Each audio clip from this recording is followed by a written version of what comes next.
The gavel struck wood with devastating finality. Clara Jennings clutched her infant son as the auctioneer's voice boomed across Silver Rock's dusty square. Sold mother and child to the highest bidder. In 1878, America, a widow's debts could strip away her humanity itself. But through the jeering crowd, a lone horseman emerged from the desert. Heat, a stranger whose gold would buy their freedom, whose scarred heart held secrets darker than Clara could imagine. Welcome to a story of survival, redemption, and unexpected love in the harsh American frontier. Let me know in the comments which town you're watching from. I'd love to see how far this story has traveled. Now let's begin where hope seemed lost forever. The morning sun blazed mercilessly over Silver Rock, Nevada, turning the dusty main street into a furnace of human misery. Clara Jennings stood on the makeshift wooden platform outside the First National Bank, her legs trembling despite her determination to remain upright. 6-month-old Henry squirmed in her arms, his tiny fingers grasping at the black morning dress she'd worn for 3 months now, ever since Thomas had been found dead at the bottom of Miller's Canyon, reeking of whiskey and defeat. "Ladies and gentlemen," bellowed Silas Morton, the bank president who'd orchestrated this spectacle. His thick mustache twitched with barely concealed satisfaction as he addressed the growing crowd. "We're here to settle the outstanding debts of the late Thomas Jennings' estate. His widow, Clara Jennings, has agreed to an arrangement of indentured service to satisfy the sum of $847. Clara's jaw clenched. Agreed. As if she'd had any choice when Morton cornered her yesterday with sheriff's papers and threats of prison. As if losing her husband, her home, and every possession wasn't punishment enough. Now she stood here like livestock at market while the respectable citizens of Silver Rock gathered to witness her humiliation. The terms are simple. Morton continued, his voice carrying across the square, where curious onlookers pressed closer. Whoever assumes the debt owns Mrs. Jennings' labor contract for 7 years. She's a skilled seamstress, can read and write, knows her numbers. The child, he paused, gesturing dismissively at Henry, comes with her, of course. A murmur rippled through the crowd. Clara recognized faces Mrs. Henderson from the general store who'd stopped extending credit last month. Pastor Williams, who'd offered prayers but no practical help. The Donovan brothers who ran the saloon where Thomas had gambled away their future. Some faces showed shame, others curiosity, and a few displayed something far worse, calculation. 7 years, called out Jake McKinnon, a mine foreman whose reputation for working men to death was matched only by his treatment of women. His eyes crawled over Clara in a way that made her skin prickle. That's a long time for such a pretty little thing to be working. What exactly would these duties entail? Laughter erupted from McKinnon's crew, harsh and knowing. Clara pulled Henry closer, her arms forming a protective shield around his small body. The baby began to fuss, sensing his mother's distress. "All legal and proper, Mr. McKinnon," Morton replied with a thin smile that suggested he didn't much care what happened after money changed hands. "Domestic service as befitting a lady of Mrs. Jennings' standing." "Former standing," someone corrected from the crowd, drawing more cruel chuckles. Clara forced herself to lift her chin, meeting the eyes of her tormentors with what dignity she could muster. She would not cry. Not here, not for their entertainment.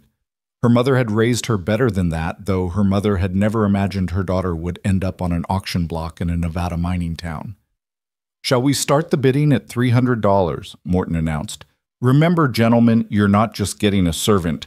You're getting an educated woman who can keep books, write letters, teach children if you have them." "I'll give $300, offered Charles Brewster, the elderly owner of the town's largest ranch.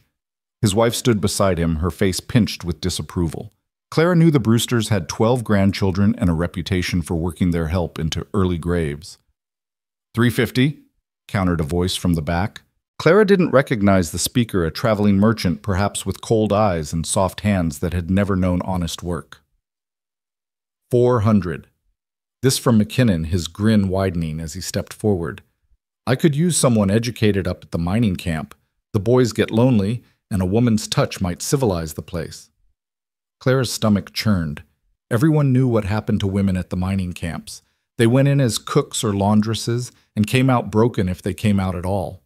She looked desperately around the crowd, searching for one sympathetic face, one person who might intervene.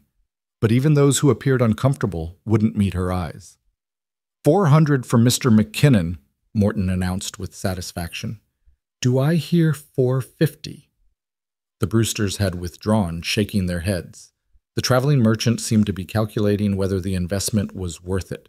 Others in the crowd whispered among themselves, but no new bids emerged. "Mr. Morton." Clara found her voice, though it cracked with desperation. "Please, I have a child, an infant. Surely there must be another way." "You should have thought of that before your husband drank and gambled himself into the grave," Morton cut her off coldly. 400 going once.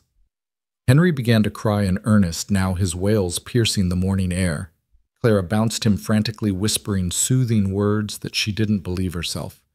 "Shh, sweetheart, Mama's here. Everything will be all right." But everything would not be all right. In moments, she would belong to Jake McKinnon, and her son would grow up in a mining camp surrounded by rough men and violence, if he grew up at all. 400 going twice. McKinnon was already moving toward the platform, reaching for the wallet in his vest pocket. His men cheered and whistled. Someone shouted something crude about breaking in wild fillies, and the laughter that followed made Clara's vision blur with unshed tears. That's when she heard it, the sound of hooves on hard-packed earth, steady and purposeful. A rider was approaching from the east, silhouetted against the morning sun. The crowd turned almost as one, shading their eyes to see who would arrive at such a moment. The horse was a magnificent black stallion, its coat gleaming despite the dust of travel. Its rider sat tall in the saddle, moving with the easy grace of someone who'd spent more time on horseback than on foot.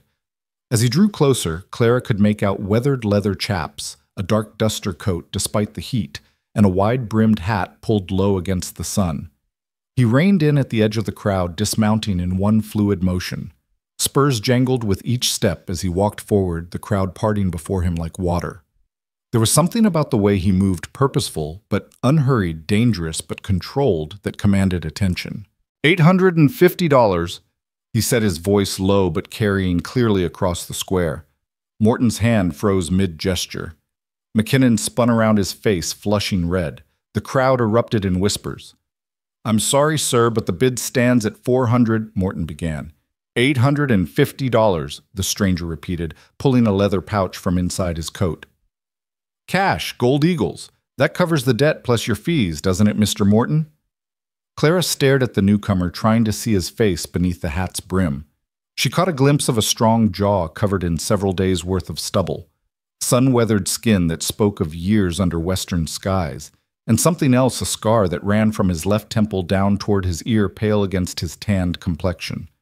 "Now wait just a minute," McKinnon blustered, stepping forward aggressively.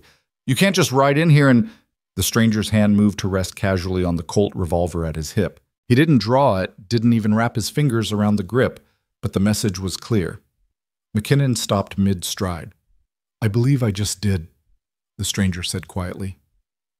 "Unless there's a problem with my money, Mr. Morton—" Morton was already reaching for the pouch, his greedy fingers weighing its contents.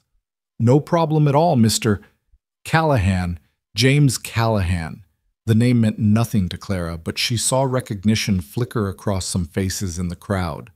Whatever reputation James Callahan carried, it was enough to make people step back a little further. Morton opened the pouch, his eyes widening at the gleam of gold coins. He counted quickly, professionally nodding with each coin. 850, exactly. Sold to Mr. Callahan. "This ain't over," McKinnon growled, but he was already backing away, his bravado deflating under Callahan's steady gaze. "It is for you," Callahan replied simply. Then turned his attention to the platform, where Clara stood frozen, still clutching Henry. For the first time, their eyes met fully. His were gray, the color of storm clouds over the desert, and held an intensity that made Clara's breath catch. But there was something else there, too, a weariness, perhaps, or recognition of shared pain. "Ma'am," he said, touching the brim of his hat, "if you'll come with me." Clara hesitated. She'd just been sold to a complete stranger, a man whose very presence made hardened miners step aside.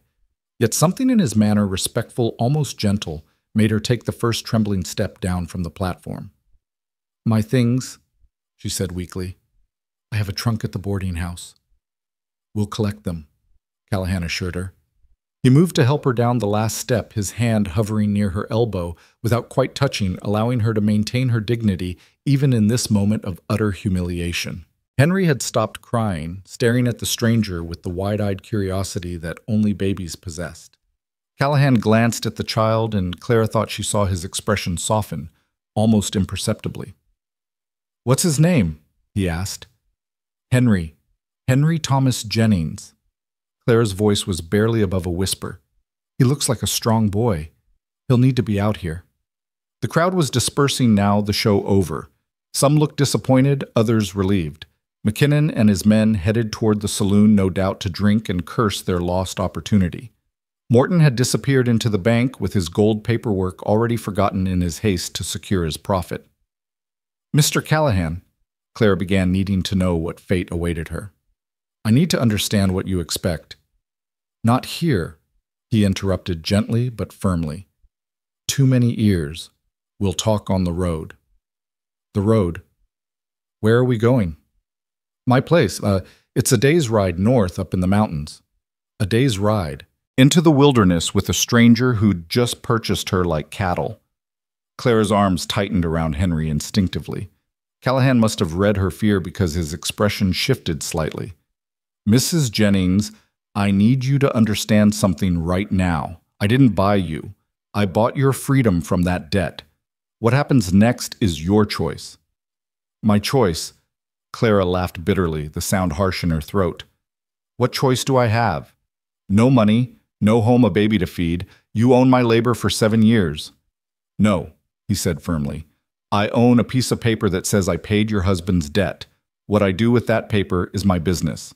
He paused, then added more quietly, "I knew Thomas Jennings. We served together in the war." Clara's breath caught.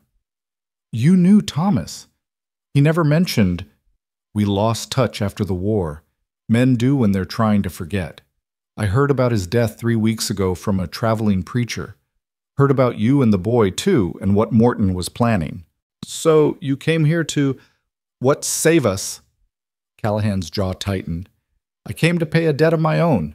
Your husband saved my life once, Mrs. Jennings, at Antietam, pulled me out of a ditch when I was gut shot, and everyone else left me for dead. I wouldn't be standing here if not for him." Clara studied his face, searching for deception, but finding only a weary honesty. Thomas never talked about the war, not ever. "Most of us don't. Some things are better left buried." He gestured toward his horse. "I brought a wagon. It's at the livery stable.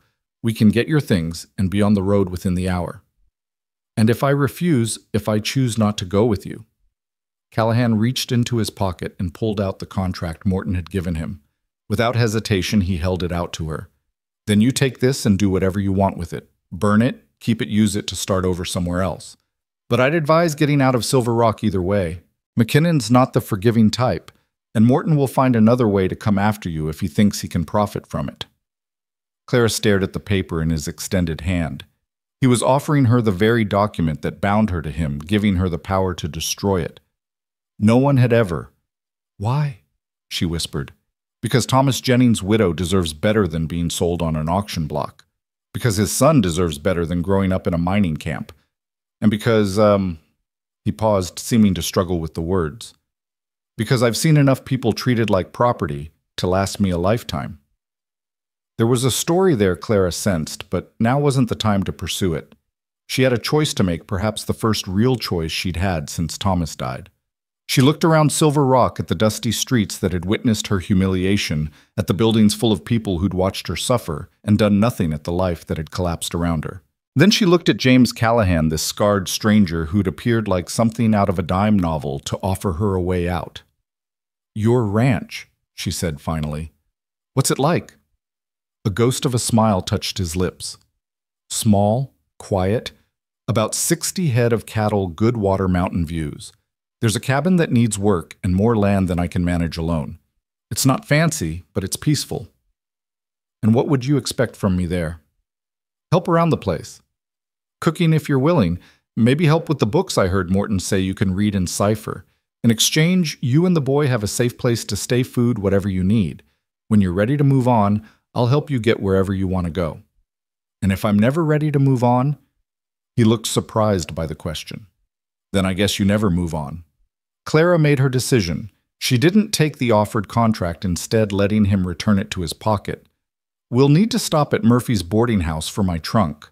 And anywhere else." She thought of Thomas's grave on the hill outside town, still unmarked, because she couldn't afford a headstone. "The cemetery, just for a moment." Callahan nodded. "Take whatever time you need." They walked together toward the livery stable, Clara still carrying Henry Callahan leading his horse. The remaining townspeople watched from doorways and windows, but no one approached. Clara felt their stares like physical weight, but somehow walking beside this quiet stranger, the burden seemed lighter. At the stable, she saw the wagon he'd mentioned, a sturdy buckboard with supplies already loaded in the back. There was even a small basket that looked like it might hold food for the journey. He'd planned this, she realized. Come prepared to take them away. "Mr. Callahan," she said, as he helped her up onto the wagon seat, Henry still in her arms. "I need to know why really it can't just be about Thomas." He was quiet for a long moment, checking the horse's harness with practiced hands. When he finally spoke, his voice was low, meant only for her. "Maybe it is about Thomas. Or maybe it's about chances, second chances, third chances. However many it takes to get things right." He looked up at her. Then those storm-gray eyes holding depth she couldn't fathom. "We all need those sometimes, Mrs. Jennings. Even men like me. Especially men like me." Before she could respond, he swung up into the driver's seat beside her, taking the reins with easy competence. "First stop Murphy's boarding house." The wagon rolled down Main Street, and Clara didn't look back at the auction platform. But as they passed the First National Bank, she saw Morton standing in the window, counting his gold.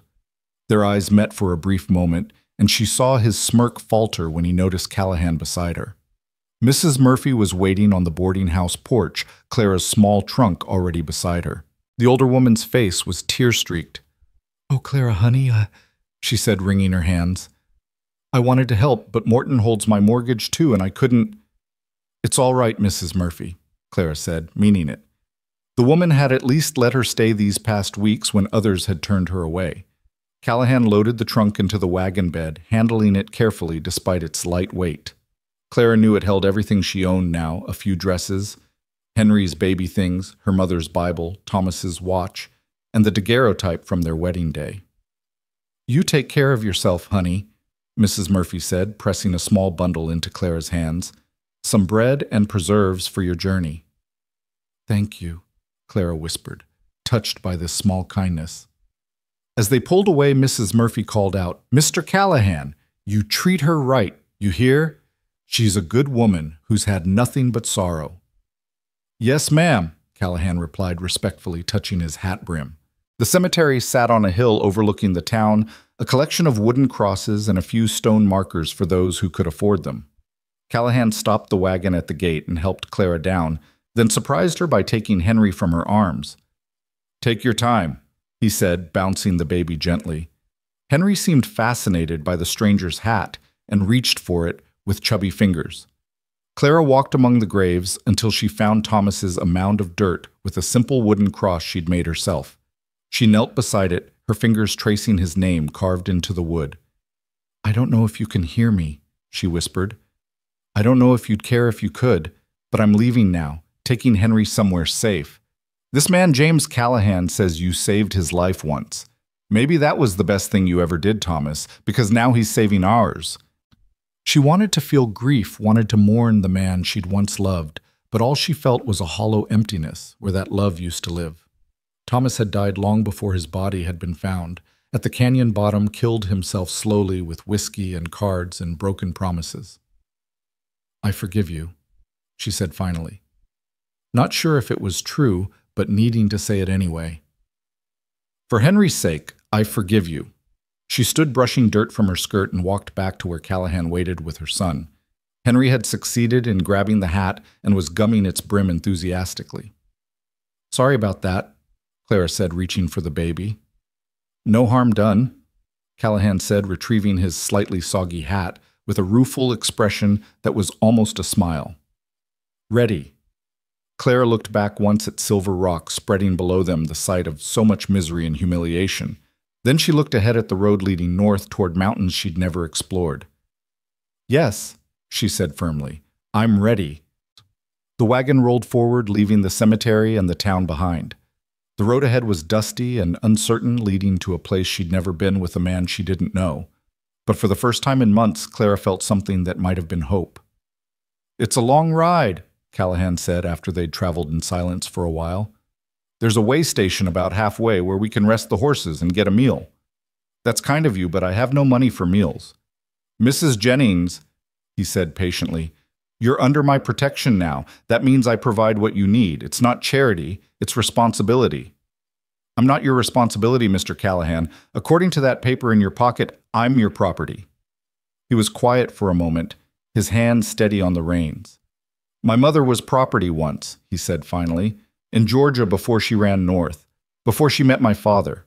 I grew up hearing her stories, seeing the scars on her back. I swore I'd never own another human being, Mrs. Jennings. That paper is just paper.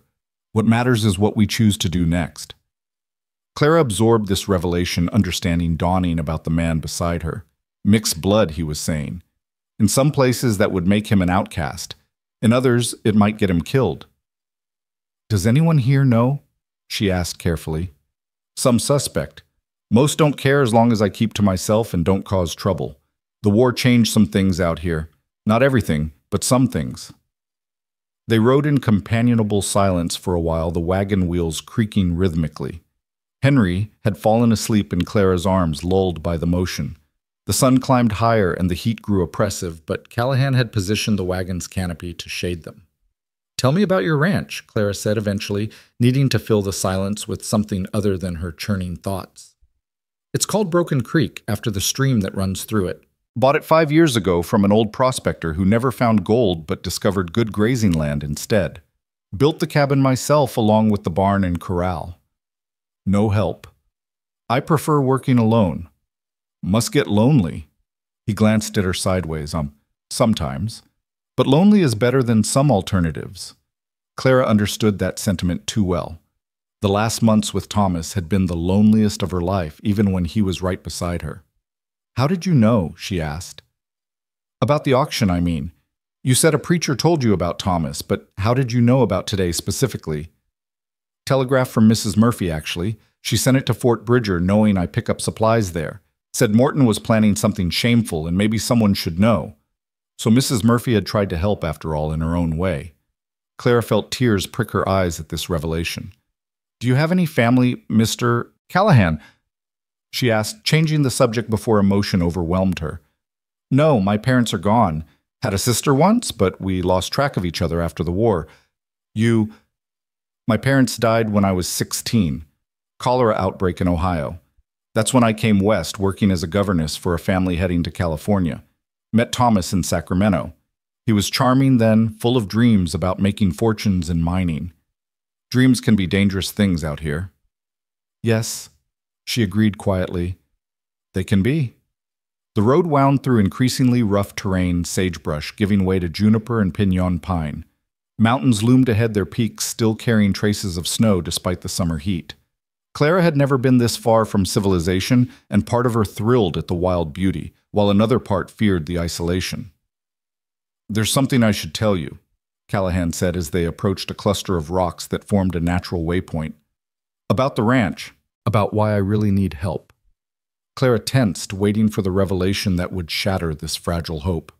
There was always something wasn't there. Some catch some terrible truth. "I'm going blind," he said simply. "Not completely, not yet, but it's getting worse. The doc in Fort Bridger says it's from a head injury during the war. Could be years before it's total, could be months. But it's coming." Clara stared at him, processing this information. It explained the way he sometimes squinted, the careful way he moved the intensity of his gaze when he looked at something. "That's why you need someone who can read and cipher," she said, understanding dawning. "To help manage things when you can't see the ledgers." "Partly.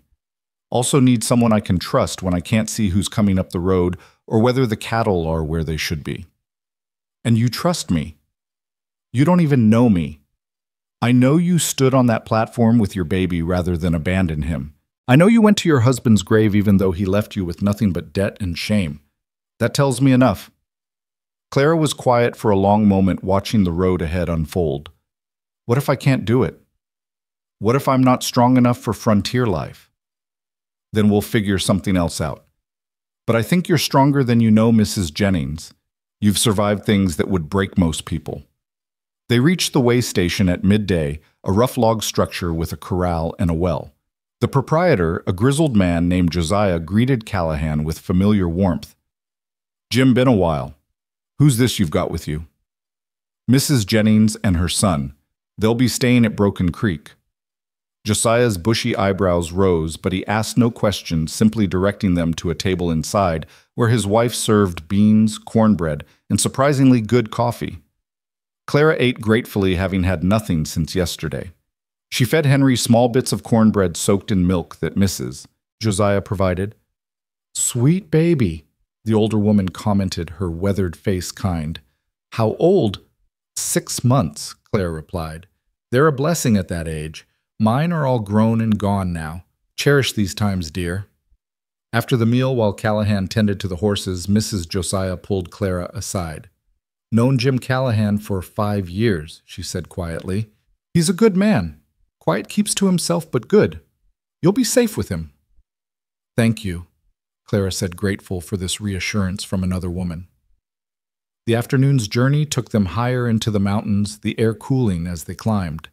Pine forests closed in around them, and Clara heard birds she couldn't identify, saw deer watching from between the trees. It was beautiful in a raw, untamed way that both thrilled and intimidated her. "Almost there," Callahan said as the sun began its descent toward the western peaks. "Just over this ridge." They crested the hill, and Clara gasped. Below them spread a valley painted gold by the late afternoon sun. A stream wound through it like a silver ribbon, and she could see cattle grazing peacefully in the meadow grass. Nestled against the far hillside sat a cabin with a stone chimney smoke rising lazily from it, and nearby stood a well-built barn and corral. "It's beautiful," she breathed. "It's home," Callahan said simply, but she heard the pride in his voice. As they descended into the valley, Clara noticed the careful placement of everything the cabin positioned to catch morning sun, but sheltered from north winds the garden plot near the stream for easy watering, the defensive advantages of the surrounding hills. This was the home of someone who thought things through, who planned for contingencies. The cabin itself was larger than she'd expected, built of solid logs with real glass windows and a covered porch.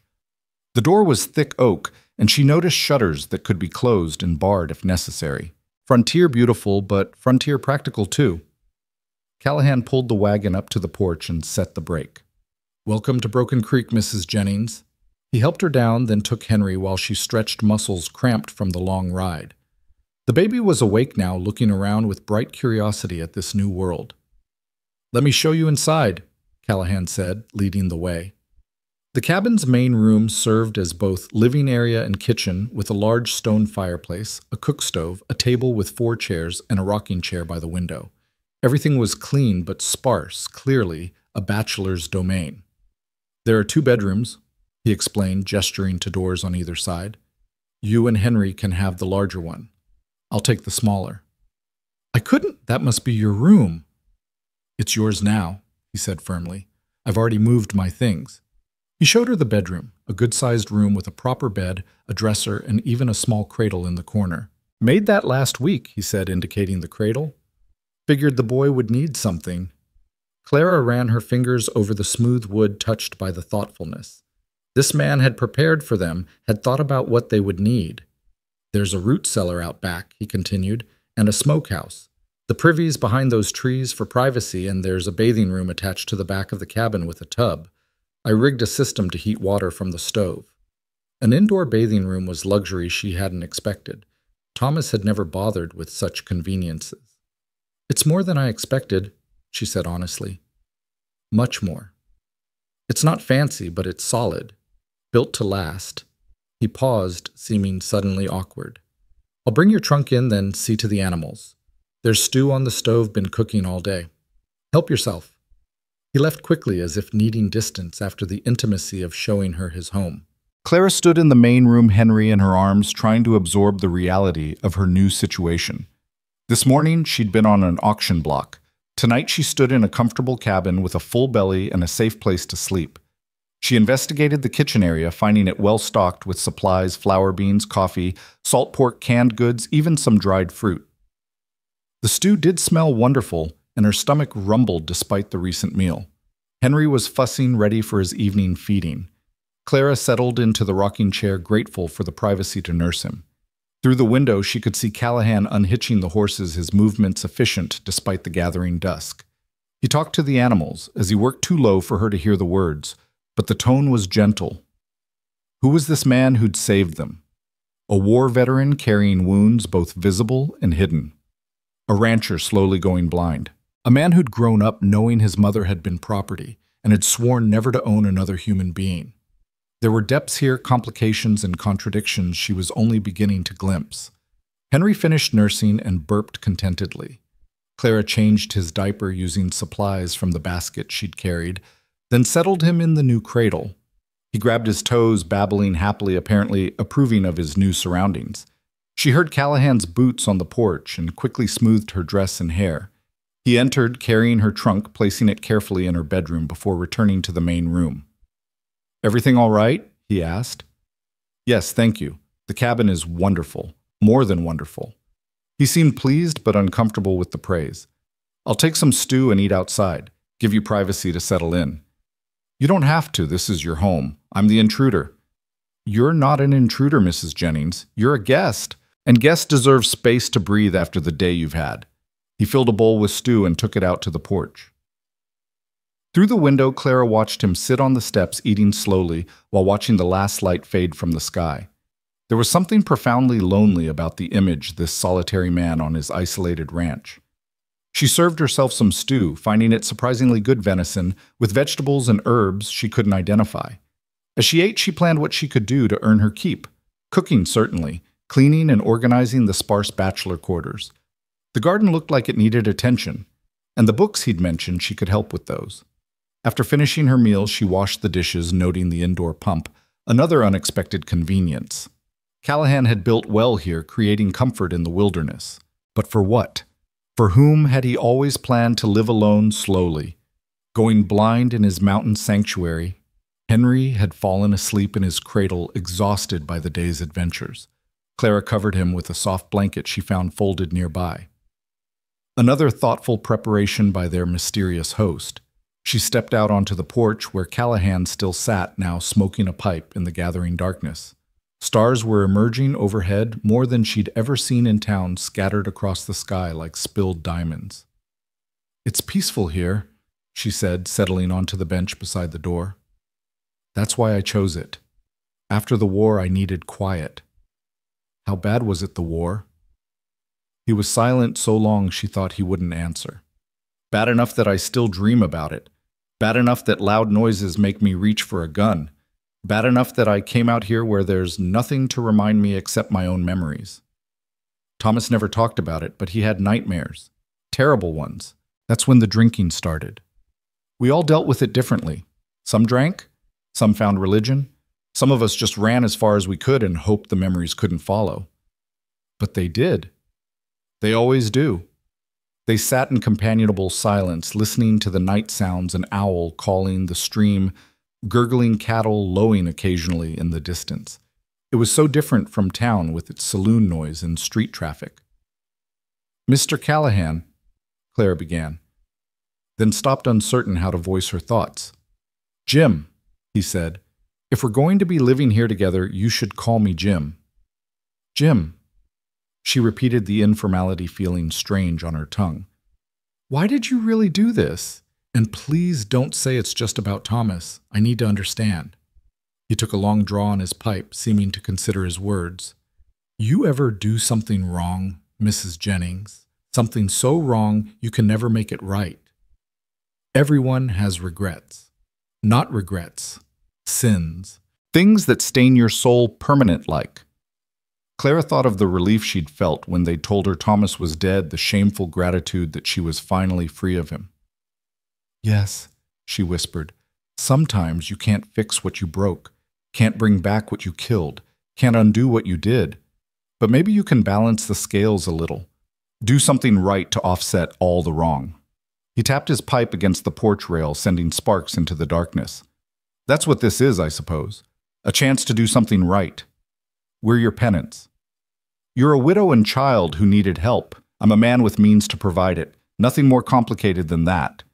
But Clara sensed it was much more complicated layers of guilt and grief and loneliness that had driven him to that auction block this morning. She wondered if she'd ever learn the whole truth. I should check on Henry, she said, rising. Mrs. Jennings, Clara, he said, and the use of her given name stopped her. You're safe here. Whatever else you're unsure about, be sure of that. You and the boy are safe. I believe you, she said, and found that she did. Inside, Henry still slept peacefully. Clara prepared for bed herself, changing into her nightgown, behind the closed bedroom door, brushing out her long brown hair that had been pinned up all day. In the mirror above the dresser, she barely recognized herself thin from months of worry and poor eating, shadows under her eyes, the weight of widowhood and motherhood aging her beyond her 23 years. But there was something else there, too, something she hadn't seen in a long time. Hope, perhaps, or at least the possibility of it.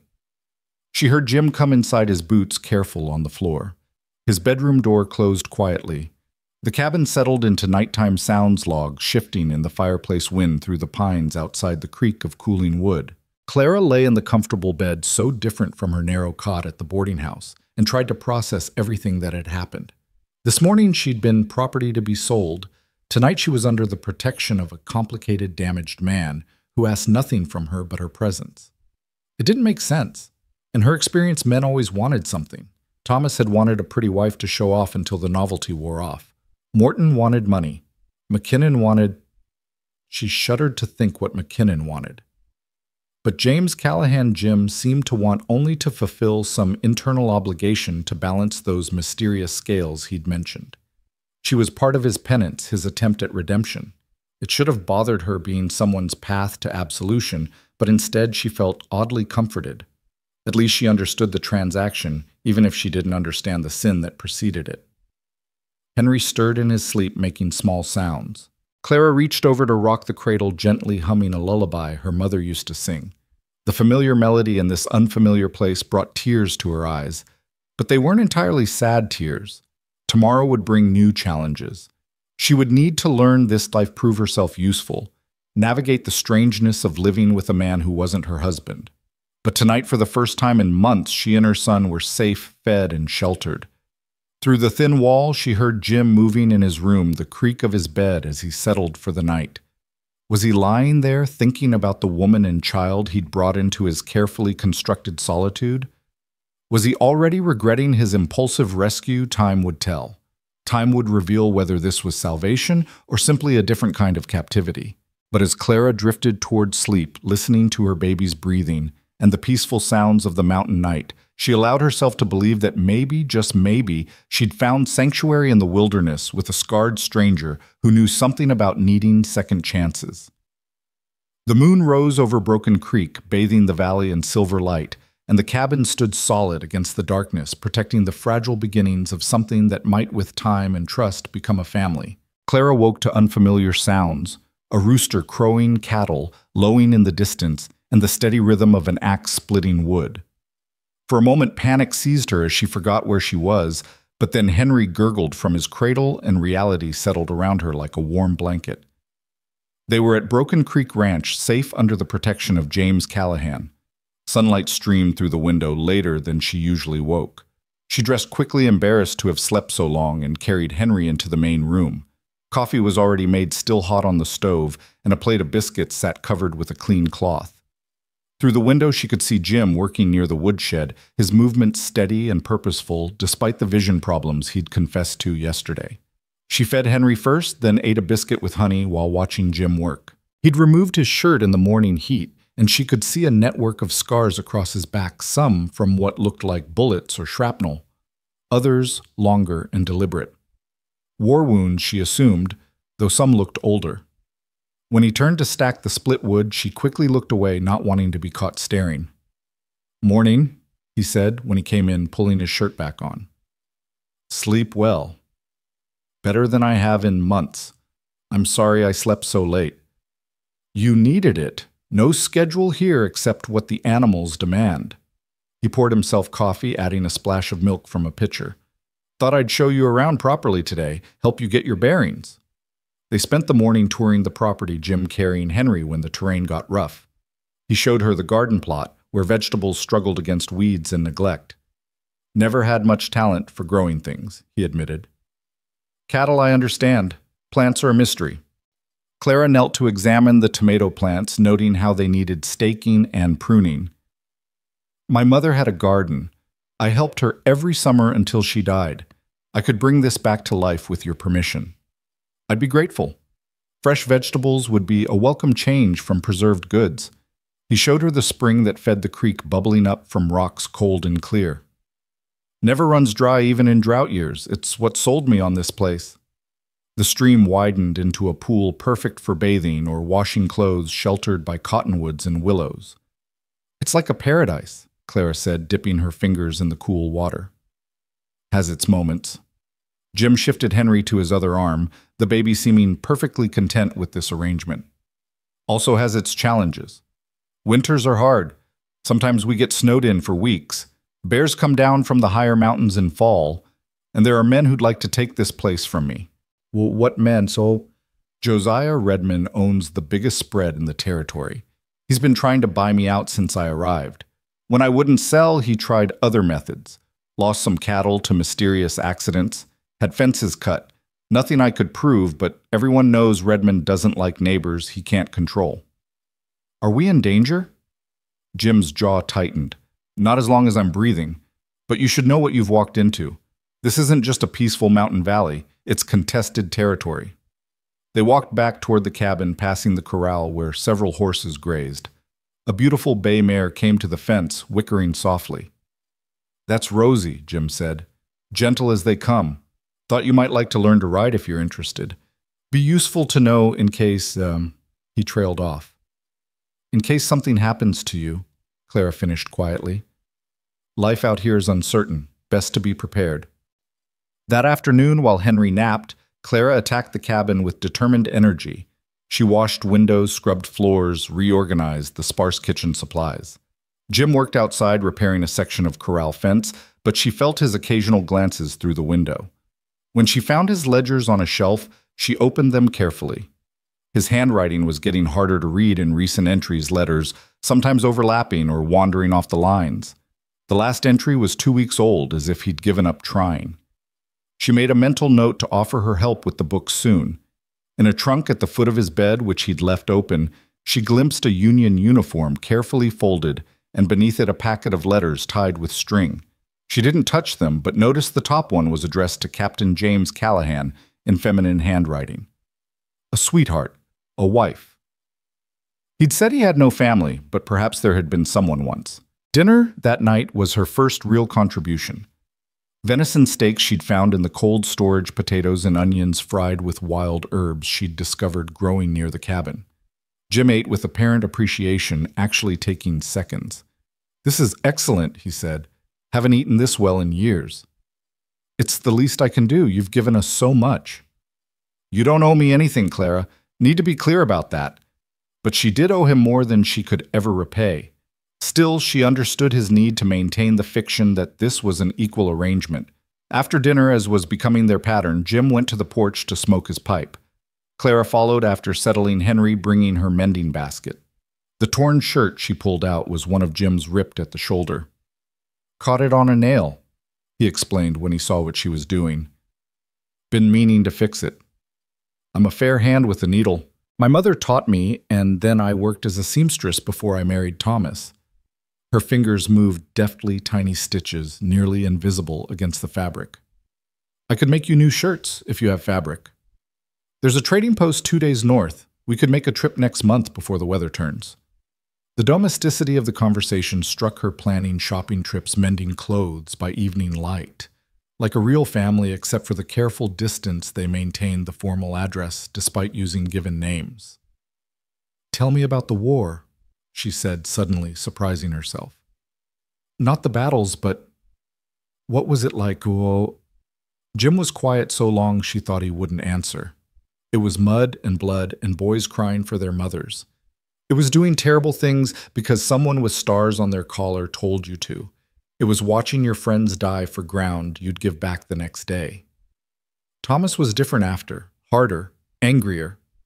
We all were. Some of us just hid it better. He drew on his pipe, cherry tobacco scenting the air. I commanded a company by the end. 63 men, came home with 11. The math of that, it changes you. Is that your sin? The men you lost. Part of it. His voice dropped lower. There was a farmhouse in Virginia. Family was hiding Confederate soldiers, we were told. Ordered to clear it out. But when we got there, he stopped, his hand clenching around the pipe stem. There were children, women. Maybe there had been soldiers, but they were gone. Didn't matter to my superiors. Orders were orders. Clara set down her sewing, sensing the weight of this confession. What did you do? I refused, told my men to stand down, but another company was sent. They followed orders. His laugh was bitter. I was court-martialed for insubordination, then given a medal for bravery in the same week. That's war for you. Punished for having a conscience, rewarded for killing efficiently. You did the right thing. Did I? That family died anyway. My refusal meant nothing except a mark on my record. It meant you kept your soul. He looked at her, then really looked at her, and she saw such pain in his storm-gray eyes that her breath caught. Did I? Sometimes, I'm not sure there's enough soul left to save. Before she could respond, the sound of approaching horses made them both freeze. Jim was on his feet instantly, rifle in hand, before Clara could blink. Get inside. Take Henry to the back room. Jim! Now Clara. She grabbed Henry, who whimpered at being woken, and retreated to Jim's bedroom at the back of the cabin. Through the window, she could see riders approaching 3 men, moving with the confidence of those who expected no resistance. Callahan, one called out. We know you're there. Come on out. Mr. Redmond wants to talk. Clara heard Jim's boots on the porch. Redmond can talk to me during daylight hours like a civilized man. He's busy during the day. This is a courtesy call. Armed men arriving after dark isn't courtesy. It's intimidation. The lead rider laughed. You always were too smart for your own good. Look, we heard you brought a woman back from town. Redmond's curious about your new arrangement. My business is my own. Not when it affects the valley. Redmond owns most of the water rights. Your little creek feeds into his land. He's got a right to know who's living upstream. The law says different. The law's 2 days' ride away. Out here, Mr. Redmond is the law. Clara pressed closer to the window, trying to see better. The lead rider was a big man with a beard, guns prominent on both hips. The others looked younger, eager for trouble. Tell Redmond I'm not selling, Jim said evenly. Not now, not ever. And if any more of my cattle go missing, I'll take it up with the territorial marshal. Cattle wander, wolves get them, accidents happen. The threat was obvious, despite the casual tone. A man alone out here, and with a woman and baby to protect now. Well, even more accidents could happen. The sound of a rifle cocking was loud in the night. Jim's voice was deadly calm. First man who threatens my family gets a bullet. That's not a warning, it's a promise. And Barnes, addressing the lead rider, I know where you sleep. You come after mine, I'll come after yours. Your wife might appreciate knowing about your visits to that whorehouse in Cedar City. Barnes shifted in his saddle. You don't want to make an enemy of Mr. Redmond. Too late for that. Now get off my land before I forget my manners.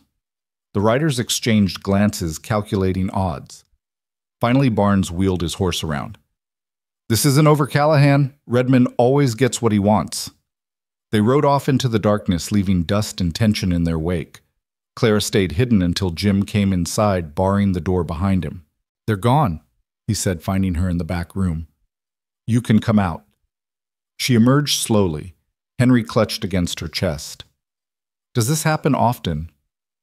Every few months, Redmond sends someone to remind me I'm not welcome. Usually not this late and usually not so direct about threats. He ran a hand through his hair, suddenly looking exhausted. I should have warned you better. If you want to leave, we're not leaving. The words came out fiercer than she intended. We've got nowhere else to go, and besides... She paused, gathering courage. You said we're family. Family doesn't run at the first sign of trouble.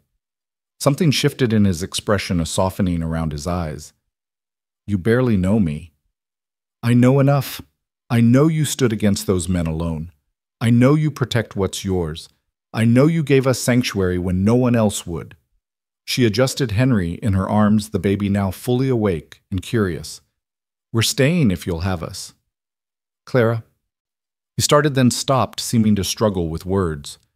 I'm not good at this. At having people close. Been alone too long. Then we'll learn together. The next few days fell into a routine. Clara took over the household duties with relief at having purposeful work. She cooked, cleaned, started rehabilitating the garden. Jim worked the ranch, checking cattle-mending fences, always vigilant for signs of Redmond's men. In the evenings, they sat together, not quite comfortable, but no longer complete strangers. She started helping with the ledgers, her neat handwriting replacing his increasingly erratic entries. He was grateful but embarrassed, she could tell, at needing help with something so basic. How long before you can't see at all? She asked one evening as they worked on the accounts together. Doctor couldn't say? Maybe years, maybe months. Depends on how fast the damage progresses. He rubbed his eyes, a gesture she'd noticed him making more frequently. Some days are better than others. Today's not a good one.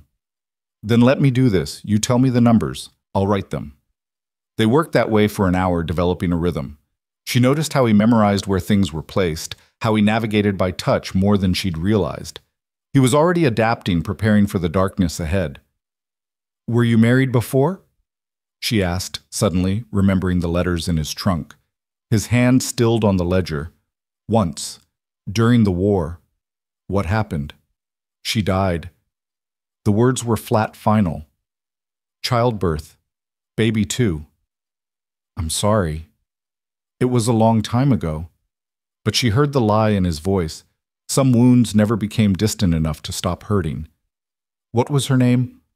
Elizabeth. Lizzie. He stood abruptly. I need to check the horses. She let him go, understanding the need for space after opening old wounds. Through the window, she watched him in the corral, running his hands along Rosie's flanks, finding comfort in the simple presence of animals who demanded nothing but care. That night, Henry was fretful, possibly teething. Clara walked him around the cabin, singing softly, trying not to wake Jim. But she heard his door open, saw him emerge in just his pants hair disheveled from sleep. Sorry, she whispered. He's usually better at night. Don't apologize. He held out his arms. May I? Surprised, she transferred Henry to him. Jim held the baby with practiced ease, swaying gently. He hummed something low and melodic, a tune she didn't recognize. Henry settled almost immediately, tiny fingers grasping at Jim's chest hair, making the man wince slightly, but not pull away. You're good with him, Clara observed. Had younger sisters once. Been a long time, but I guess you don't forget. He looked down at Henry, and in the lamplight, Clara saw naked longing on his face. Always wanted children. Lizzie and I had plans. You could still have them. You're not old. I'm 35, half-blind, and living on contested land with more enemies than friends. Not exactly husband material. You're kind, Clara countered. Protective, generous. That counts for more than you think. He looked at her, then something unreadable in his expression. Thomas was a lucky man. Thomas was a fool, she said before she could stop herself. He had a son who will never know him because he preferred whiskey and cards to family. We all have our demons. Some of us fight them instead of feeding them. Henry had fallen asleep against Jim's chest. Carefully, he transferred the baby back to Clara, their hands brushing in the exchange. She felt a jolt at the contact, unexpected and unsettling. Thank you, she said softly. Any time. The next morning brought unexpected visitors, a wagon approaching from the north. Jim was instantly alert, rifle ready, but relaxed when he recognized the drivers. It's the Morgans, he told Clara. Nearest neighbors, if you can call 5 miles away near. Good people. The wagon held a middle-aged couple and 3 children ranging from about 8 to 15. Mrs. Morgan, a plump, cheerful woman, immediately descended on Clara with enthusiasm. Oh, my dear, we heard Jim had brought someone home, and I just had to come see. I'm Sarah Morgan, and I am so pleased to have another woman in the valley. Clara found herself enveloped in a maternal hug before she could respond. Over Sarah's shoulder, she saw Jim talking with Mr. Morgan, both men's expressions serious. "You must tell me everything," Sarah continued, linking arms with Clara and practically dragging her toward the cabin. "How did you meet? Is this your baby?" "Oh, he's precious. Jim Callahan with a family I never thought I'd see the day." "We're not, that is, Jim and I aren't?" Clara fumbled for explanation. "Oh, I know, dear. Tom told me the situation, but still you're here and that's what matters. That man's been alone too long. Breaks my heart what happened with his first wife." "You knew her?" "No, that was before our time here. But Jim told Tom once when he'd had too much whiskey. Lost her and the baby both. Nearly destroyed him, Tom said. Came out here to forget, but you can't outrun that kind of grief." They spent the day visiting the Morgan children playing in the yard while the adults talked. Clara learned that the Morgans had been homesteading for 8 years, that they'd had their own troubles with Redmond, but had managed to hold on through sheer stubbornness. "He wants the whole valley," Tom Morgan explained. "Been buying out or forcing out smaller ranchers for years. Jim's place is strategic controls water flow to Redmond's southern pastures. That's why he won't give up." "Is it really that valuable?" Clara asked. "Water's everything out here," Jim said. "Control the water, you control the land." "We stand together," Tom said firmly. "Redmond thinks he can pick us off one by one, but some of us won't be moved." Before they left, Sarah pressed a basket into Clara's hands. "Preserves, pickles, and some fabric scraps for quilting. And this—" She pulled out a small toy horse carved from wood for the little one. "Thank you," Clara said, touched by the generosity. "You don't know what this means." "I know exactly what it means," Sarah said softly. "I remember being new out here, feeling alone and overwhelmed. We women have to stick together." After the Morgans left, Clara felt less isolated. Knowing there were allies, however distant, made the valley seem less threatening. "They're good people," Jim said, watching their wagon disappear over the ridge. "She said you told Tom about Elizabeth." His shoulders tensed. Whiskey loosens tongues. "You don't drink much now." "No, saw what it did to too many men. What it did to Thomas." He paused. "I'm sorry. I shouldn't speak ill of your husband." "He wasn't much of a husband by the end," Clara admitted. "I tried to love him, tried to be a good wife, but he was so angry all the time. At the world, at me, at himself. When he'd drink, sometimes he'd—" She stopped, unable to voice the rest. "He hit you." It wasn't a question. "Only when he was very drunk. He was always sorry after." Jim's hands clenched into fists. "There's no excuse for that. None. I know that now. Then I just tried to make myself smaller, quieter, less of a target." She laughed bitterly. "Didn't work. Nothing worked." "Is that why you didn't fight the auction? Figured anything was better than what you'd had?" "Partly. Also had no choice. But if I'm honest, when they said Thomas was dead, my first feeling was relief. What kind of wife feels relief when her husband dies? The kind who survived something she shouldn't have had to survive." They stood together in comfortable silence, watching the sun set behind the mountains. Clara felt something shifting between them walls, coming down brick by brick.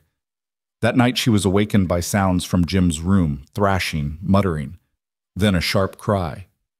Without thinking, she went to his door, knocking softly. "Jim, are you all right?" No answer, but the sounds of distress continued. She pushed open the door to find him tangled in sheets, clearly in the grip of a nightmare. His face was covered in sweat, hands clenched as if holding a weapon. "No," he muttered. "Don't make me. Children. God, no." Clara approached carefully, knowing better than to startle a dreaming soldier. "Jim?" she said softly. "Jim, wake up. You're safe. You're at Broken Creek." His eyes flew open, wild and unfocused. For a moment he didn't seem to recognize her. Then reality crashed back. "Clara—" "What?" "I'm sorry. Did I wake you?" "You were having a nightmare." He sat up, running hands through his sweat-dampened hair. "Yeah, they come sometimes. Less than they used to, but still." She sat carefully on the edge of his bed. "The farmhouse, among other things." His voice was rough. "You should go back to bed." "Would it help to talk about it?" "No." Then softer. "Maybe?" I don't know. He looked at her in the dim moonlight. Why do you care? You barely know me. I know you saved us. I know you're a good man carrying terrible burdens. I know what it's like to have nightmares no one else understands. What do you dream about? Thomas mostly. The night he died. He came home drunk, angrier than I'd ever seen him. Said horrible things about Henry about me. Said the baby probably wasn't even his. I told him to leave to go sleep it off somewhere else. He hit me hard enough to knock me down. Then he left, slamming the door so hard the frame cracked. 3 hours later, the sheriff came to tell me he'd fallen into the canyon. Clara, the thing is, when he hit me, when he was saying those terrible things, I wished he was dead. I actually prayed for it. And then he was. She wiped tears she hadn't realized were falling. So I understand about guilt, about carrying something that can't be undone. Jim reached out, hesitated, then took her hand. His was calloused, warm, solid. You didn't kill him. Whiskey and his own demons did that. Just like you didn't kill that family in Virginia. Other men did that. They sat in the darkness, hands linked, sharing the weight of their separate guilts. Finally, Clara squeezed his hand and stood. Try to sleep. Tomorrow we start breaking ground for a larger garden. Clara, he called as she reached the door. Thank you. Any time, she echoed his words from earlier. The next weeks passed in a rhythm of work and gradual familiarity. Clara transformed the garden, coaxing life from the neglected soil. Jim taught her to ride Rosie patient with her initial fear. She helped him with tasks that required fine vision, becoming his eyes when needed without making him feel diminished. They developed a system of small courtesies and careful boundaries. Jim always knocked before entering her room, even when Henry was crying. Clara always asked before changing anything in the house, even small things. They were polite, respectful occasionally, even warm with each other, but maintained a careful distance, until the day the bear came. Clara was in the garden with Henry in a basket beside her when she heard the horses screaming. She looked up to see a massive grizzly at the corral fence trying to reach the panicked animals. Jim, she screamed, grabbing Henry and running for the cabin.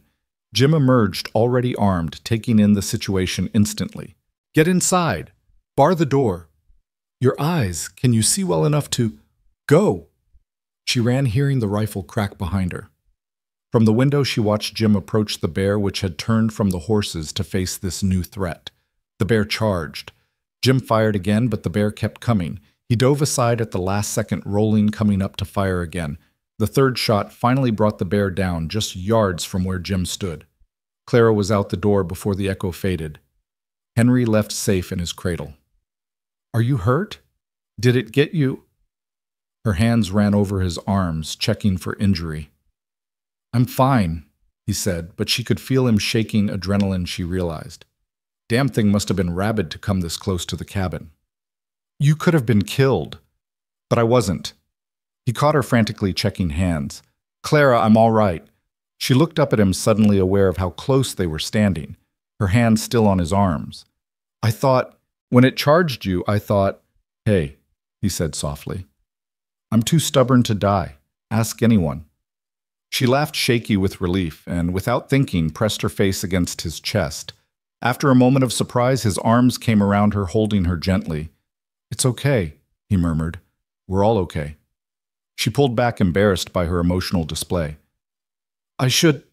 Henry needs Clara. His voice stopped her retreat. I would never let anything happen to you or Henry. Never. I know, she said softly. And she did know. This man would die protecting them, had nearly just done so. That evening, after they dealt with the bear carcass and calmed the horses, they sat closer on the porch than usual. The boundary between them had shifted, some invisible line crossed. You asked once why I really brought you here, Jim said suddenly. The truth is, I was tired of being alone, tired of having nothing to fight for except land and cattle. When I heard about you, about what Morton was planning, it was an excuse, I guess, to not be alone anymore. Are you saying you would have bought anyone on that auction block? No. He turned to look at her directly. When I saw you standing there holding your boy proud despite everything, you reminded me of someone. Elizabeth. My mother, actually. She never let them break her no matter what they did. You have that same strength. I don't feel strong. The strongest people rarely do. Clara wanted to respond, but Henry's cry interrupted. When she returned after settling him, Jim had gone inside. She found him at the table, the packet of letters she'd glimpsed before spread in front of him. "These are from Lizzie," he said without preamble. "I haven't read them since she died. My eyes aren't good enough anymore for her handwriting. But I've been thinking, would you read one to me?" It was a request so intimate, so trusting that Clara's breath caught. "Are you sure?" "Please." She picked up a letter at random, unfolding it carefully. The writing was delicate, feminine, faded with time. "My dearest James," she read. "The days grow longer without you, though I fill them with preparation for your return and for our child's arrival.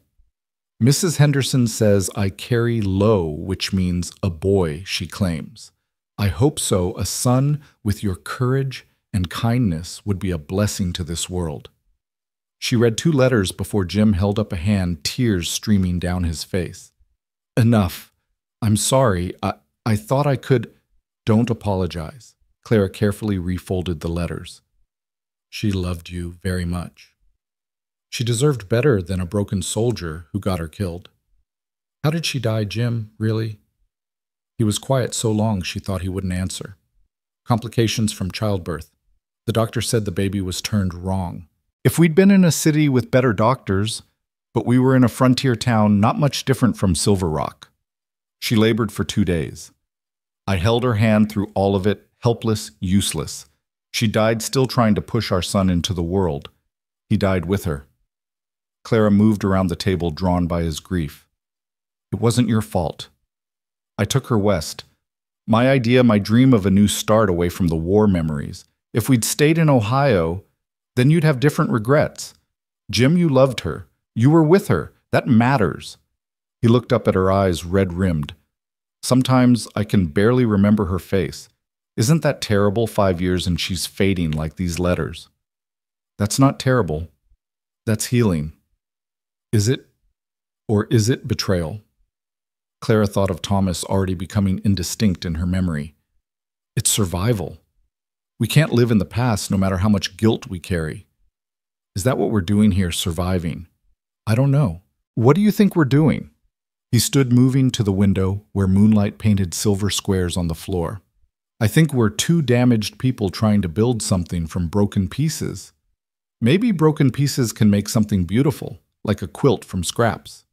He turned to her, backlit by moonlight. "You really believe that—" "I have to. Otherwise, what's the point of any of this?" They stood there, the space between them charged with possibility. Then Henry cried again, breaking the spell, and Clara went to tend him, leaving Jim with his ghosts and his grief. But something had changed. The walls between them were crumbling faster now, their careful dance of distance becoming harder to maintain.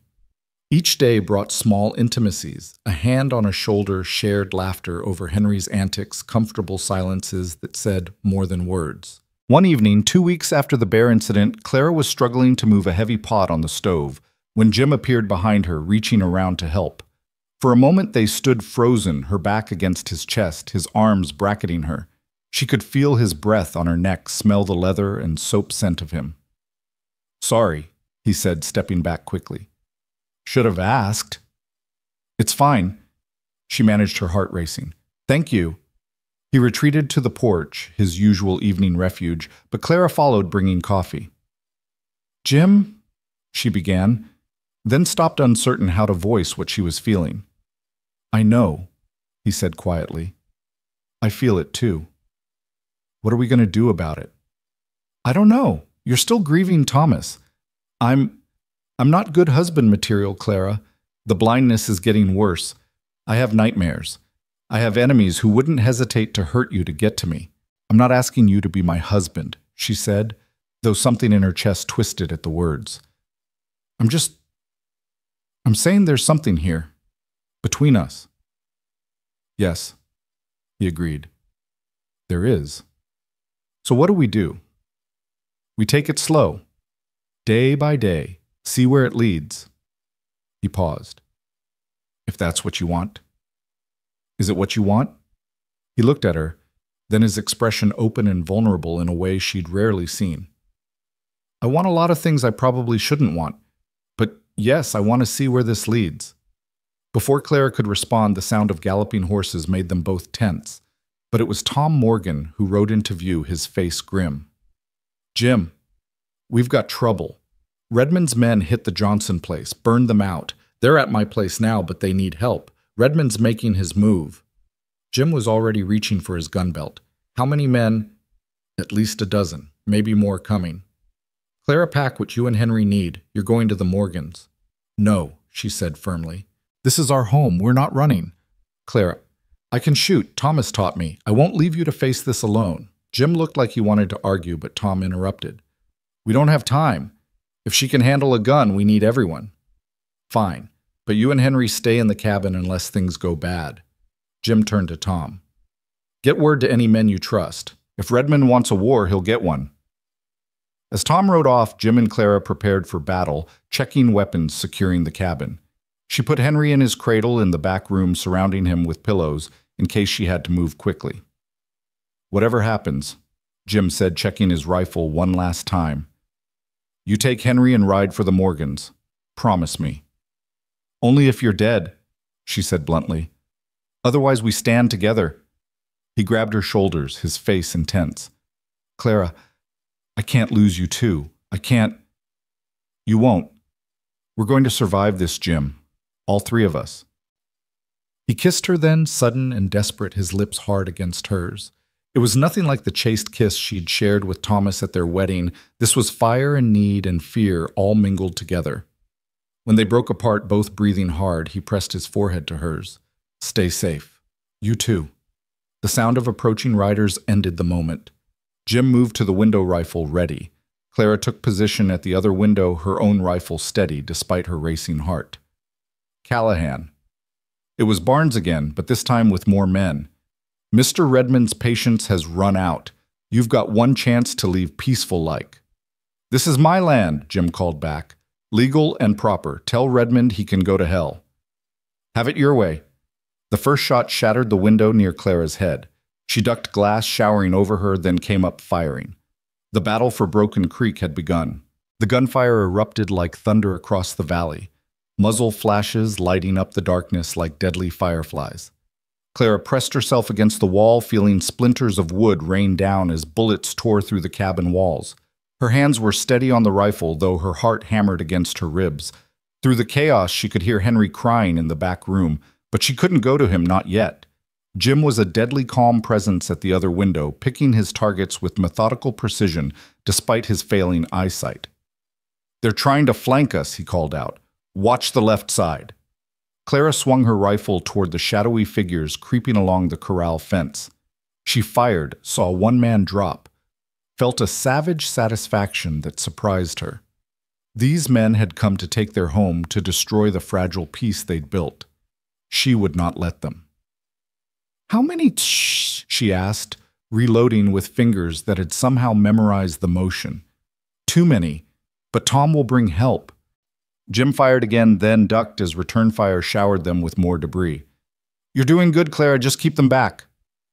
The battle seemed to stretch forever, though it probably lasted less than an hour. Clara's world narrowed to the rhythm of shoot, reload, duck, repeat. Her shoulder ached from the rifle's recoil, her eyes burned from gunpowder smoke, but she kept fighting. Then she heard it, more horses approaching from the north. Her heart sank, thinking Redmond had sent reinforcements, but Jim let out a whoop of relief. It's Tom, and he's brought half the valley with him. The tide turned quickly after that. Caught between defenders in the cabin and the arriving horsemen, Redmond's men began to retreat. Barnes shouted orders, trying to organize a withdrawal, but the momentum had shifted. This ain't over, Callahan, Barnes yelled as he mounted his horse. Mr. Redmond, don't forget. Neither do I, Jim shouted back. As the last of Redmond's men disappeared into the darkness, Clara slumped against the wall, her legs suddenly too weak to hold her. Jim was beside her, instantly checking her for injuries. Are you hit, Clara? Talk to me. I'm fine, she managed. I've never shot at anyone before. You did what you had to do. You protected our home. Our home. The word sent warmth through her despite the night's terror. She became aware that she was trembling. Delayed reaction setting in. Tom Morgan burst through the door, followed by several other men Clara recognized from town and neighboring ranches. "Everyone all right in here?" "We're good," Jim said, helping Clara to her feet. "What about the Johnsons?" "Safe at my place. Lost their barn, but the house is standing." Tom surveyed the damage to the cabin: bullet holes, shattered windows, splintered wood. "Redmond's gone too far this time. We're riding to the territorial capital tomorrow, filing complaints. Judge Carter won't ignore this." "Judges can be bought," one of the other men said grimly. "Not Carter. He's honest, and he hates Redmond for personal reasons I won't go into." Tom turned to Clara. "You all right, ma'am?" "That was brave what you did." "I was terrified," Clara admitted. Going to check on Henry, who had cried himself into exhausted sleep. "Being brave doesn't mean not being scared," Tom said. "Means doing what needs doing despite the fear."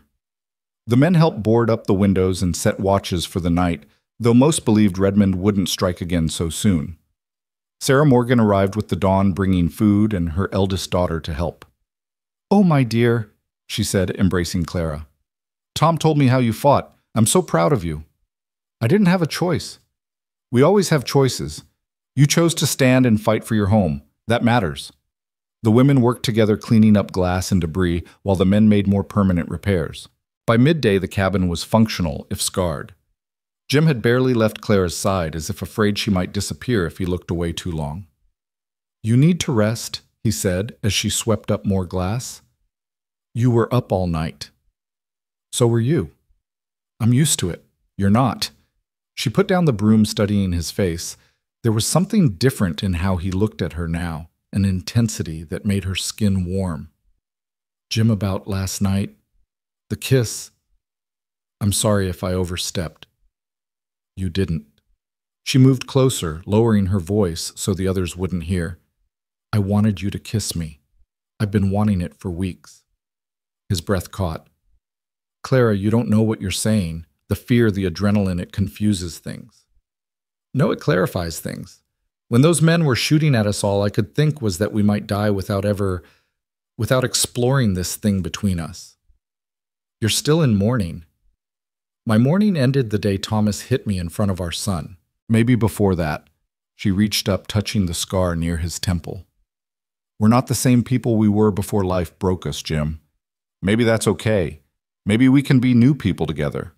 Before he could respond, Tom approached. "Jim, we're heading out for the capital. You should come tell your story to the judge yourself." Jim looked torn. "I don't want to leave Clara and Henry alone."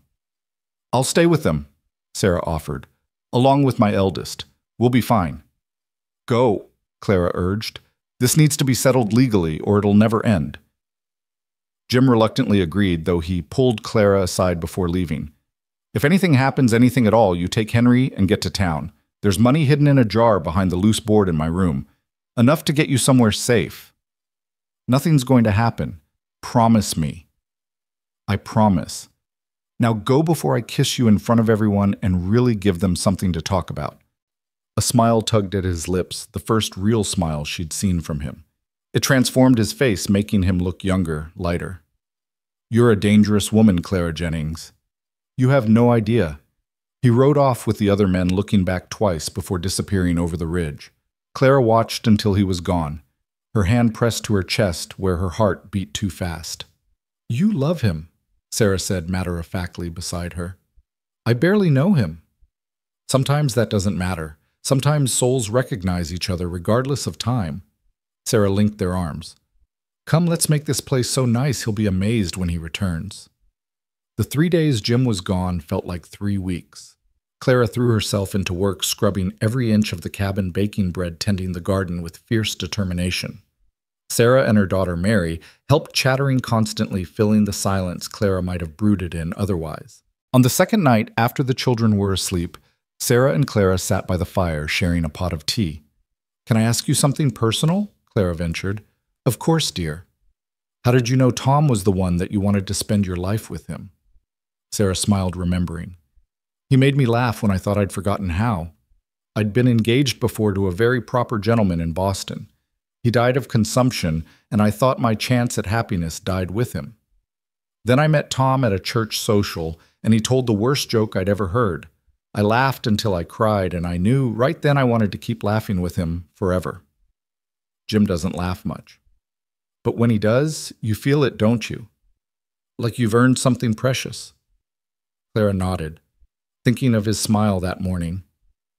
He's so wounded, Sarah. Sometimes I think he's held together by will alone. Aren't we all in some way? The frontier doesn't leave anyone unscathed, but wounds can heal with the right care. What if I'm not enough?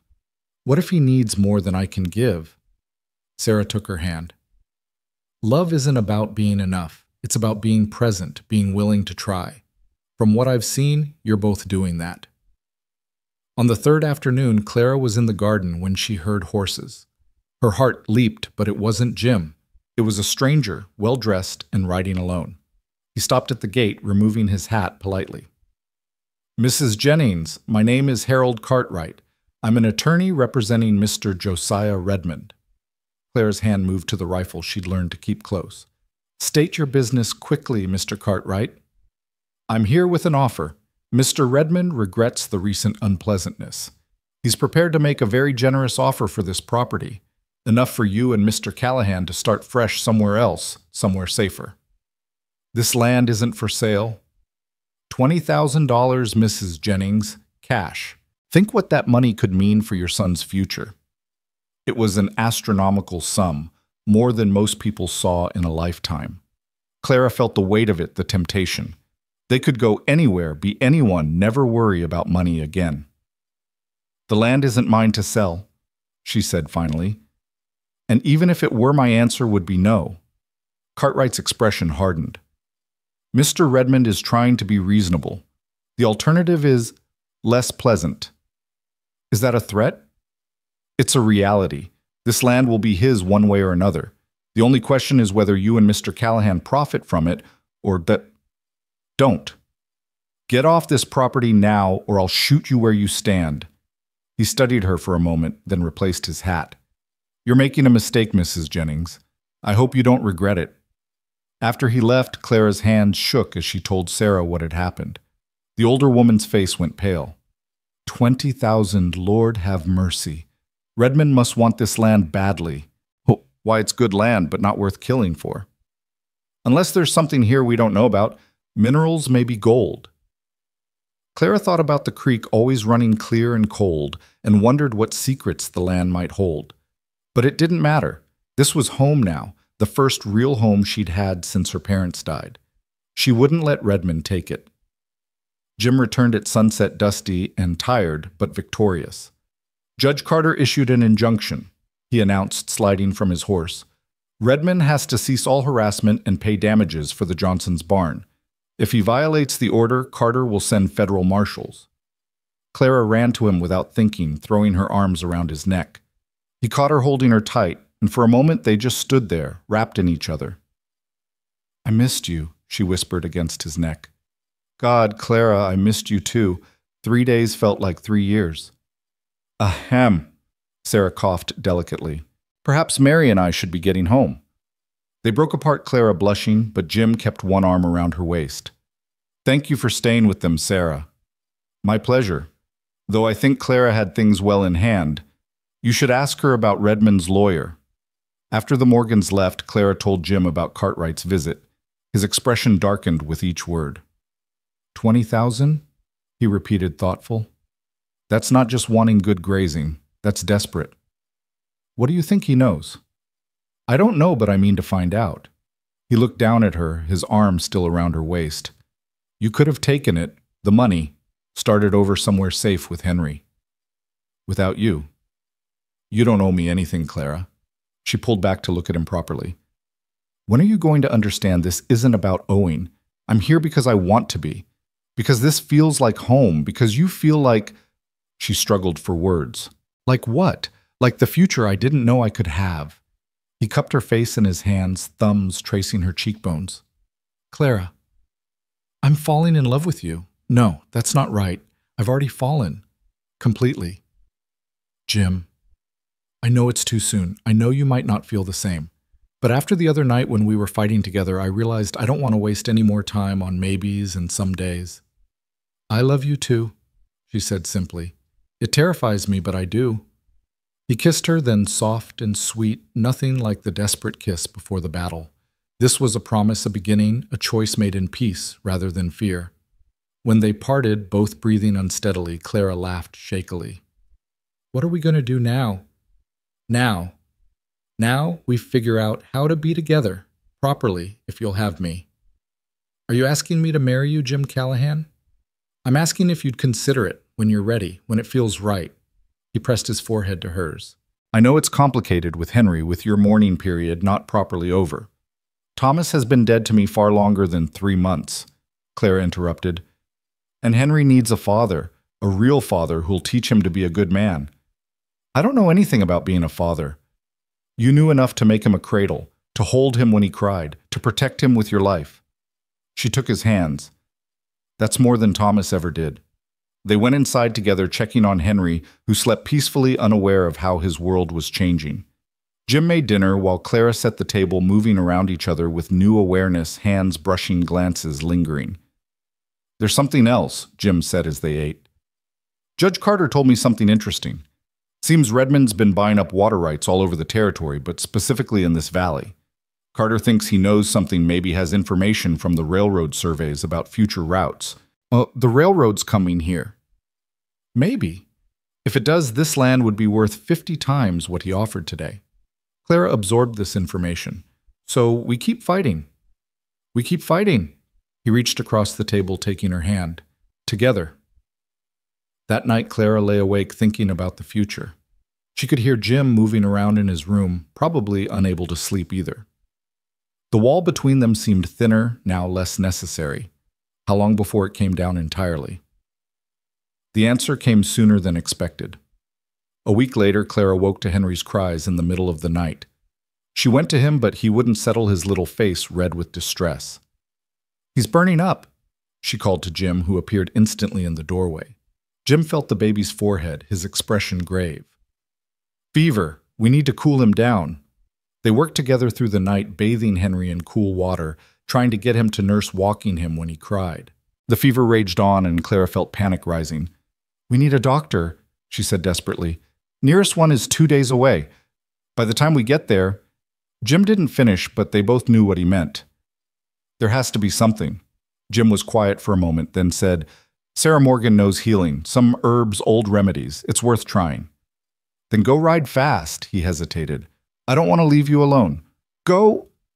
Clara practically pushed him toward the door. Henry needs help.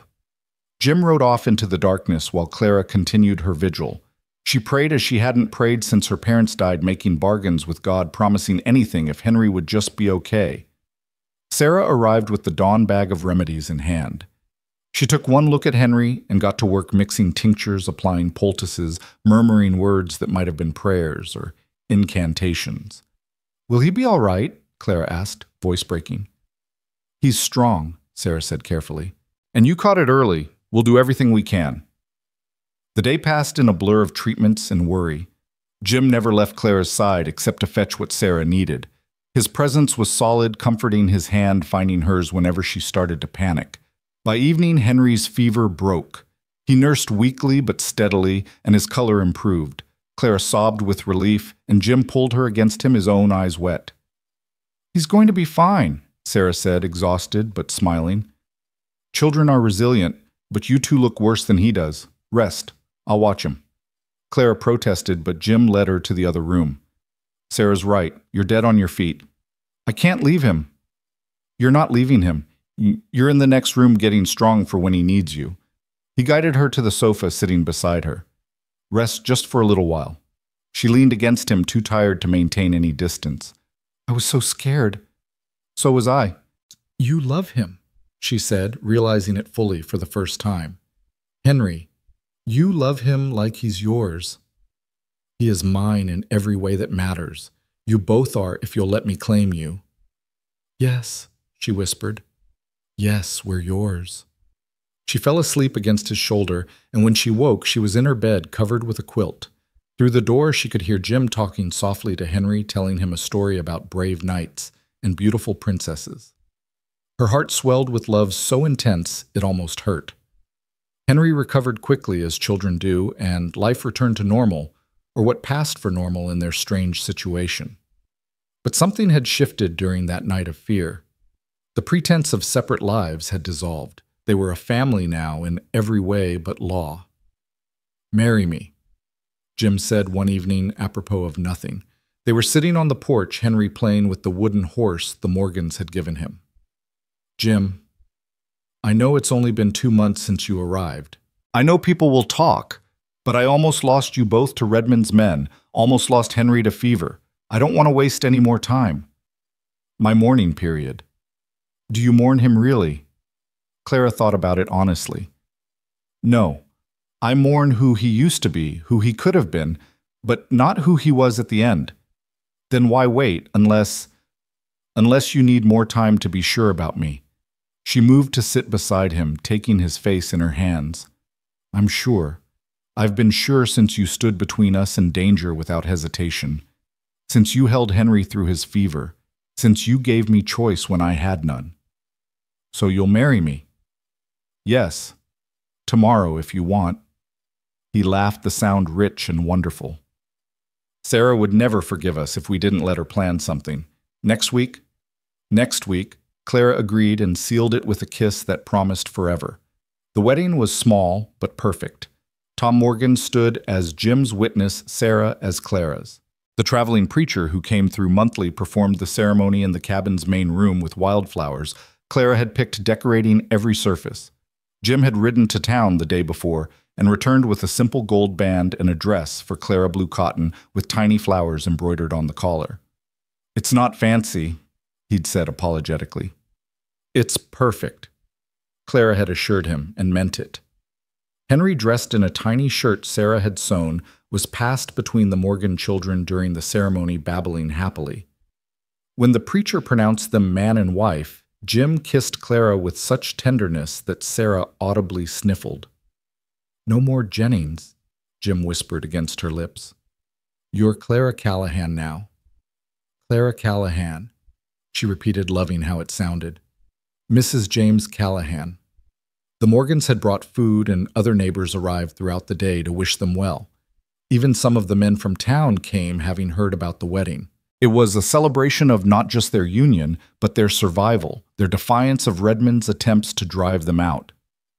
As evening fell and the guests departed, Clara and Jim stood together on the porch, Henry sleeping in Jim's arms. Their wedding night loomed ahead, and Clara felt nervous anticipation flutter in her stomach. "No expectations," Jim said quietly, reading her mood. "We have time now, all the time in the world." But when they went inside, when Henry was settled in his cradle, Clara took Jim's hand and led him to what was now their bedroom. "I don't want to wait," she said. "I've spent too much of my life waiting." What followed was nothing like her wedding night with Thomas, all fumbling and disappointment. Jim was patient, gentle, worshipful. He mapped her body with reverent hands and lips, making her feel beautiful, desired, cherished. When they came together, it was with perfect rightness, like two pieces of a puzzle finally finding their match. Afterward, lying tangled together, skin cooling in the night air, Clara traced the scars on Jim's chest. "Tell me about these." He caught her hand, kissing her fingers. "They're just marks of a life lived hard." "They're part of you. I want to know all of you." So he told her in the darkness where such truths were easier.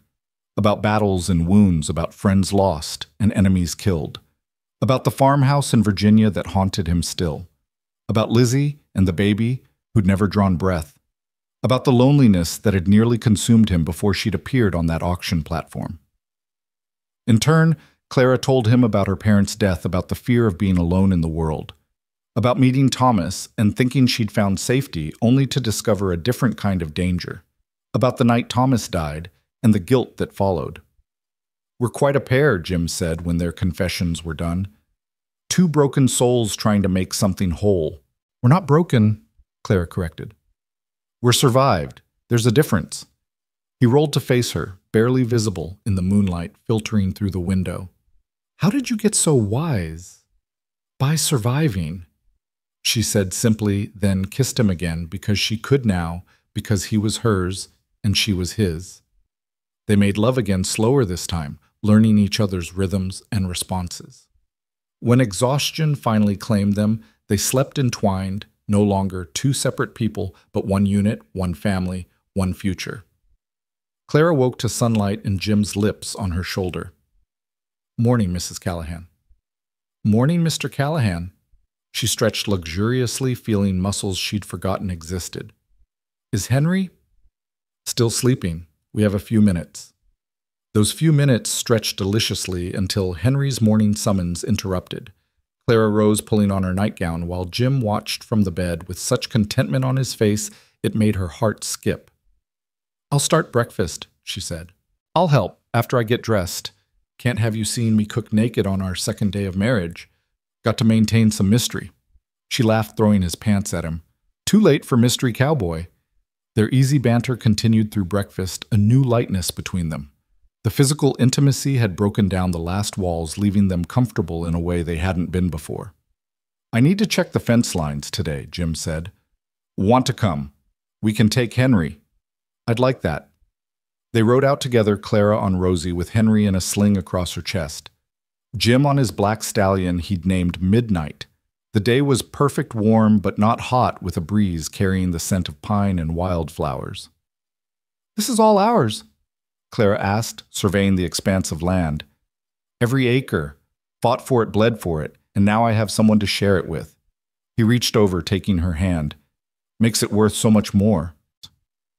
They were examining a damaged fence section when riders appeared on the horizon. Jim immediately positioned himself between Clara and the approaching men, hand on his gun. But it wasn't Redmond's men, it was strangers, well-dressed and official-looking. "Mr. Callahan," the lead rider called. "James Callahan." "Who's asking?" "My name is Frederick Morrison. I'm with the Central Pacific Railroad. We'd like to discuss purchasing your land." Clara felt Jim tense beside her. "Not interested." "You haven't heard our offer." "Don't need to. This land isn't for sale." Morrison dismounted, approaching slowly with hands visible. "Mr. Callahan, the railroad is coming through this valley. It's been decided, approved, funded. You can sell to us now for a generous price, or we can invoke eminent domain and take it for far less." "The hell you will. It's the law, sir. Progress can't be stopped. But we'd prefer to work with you. Perhaps we can come to an arrangement, sell us the right of way, keep the rest of your land. You'd even benefit from having the railroad pass through. Easier to ship cattle, bring in supplies." Jim was quiet, thinking. Clara could see him calculating, weighing options. "I'll consider it," he said finally, "but I want everything in writing. And I want guarantees, water rights, protected access, maintained fair compensation." "Of course. I'll have our lawyers draw up a proposal." Morrison mounted his horse. "You're being smart, Mr. Callahan. Your neighbor, Mr. Redmond, wasn't so reasonable. Eminent domain proceedings begin against him next week." After they left, Jim and Clara sat in stunned silence. "Redmond's losing his land," Clara finally said. "Karma," Jim replied grimly. "He tried to force us out to sell to the railroad himself. Now he's losing everything." "What will we do?" "Make the best deal we can. Keep as much as possible. The railroad's coming whether we like it or not, but maybe we can turn it to our advantage." They rode home deep in thought, the future suddenly uncertain again. But that night, as they lay together with Henry sleeping peacefully nearby, Clara felt no fear. "Whatever comes, we'll face it together," she said. "Together?" Jim agreed, pulling her closer. "Always together." The next morning brought an unexpected visitor, Josiah Redmond himself.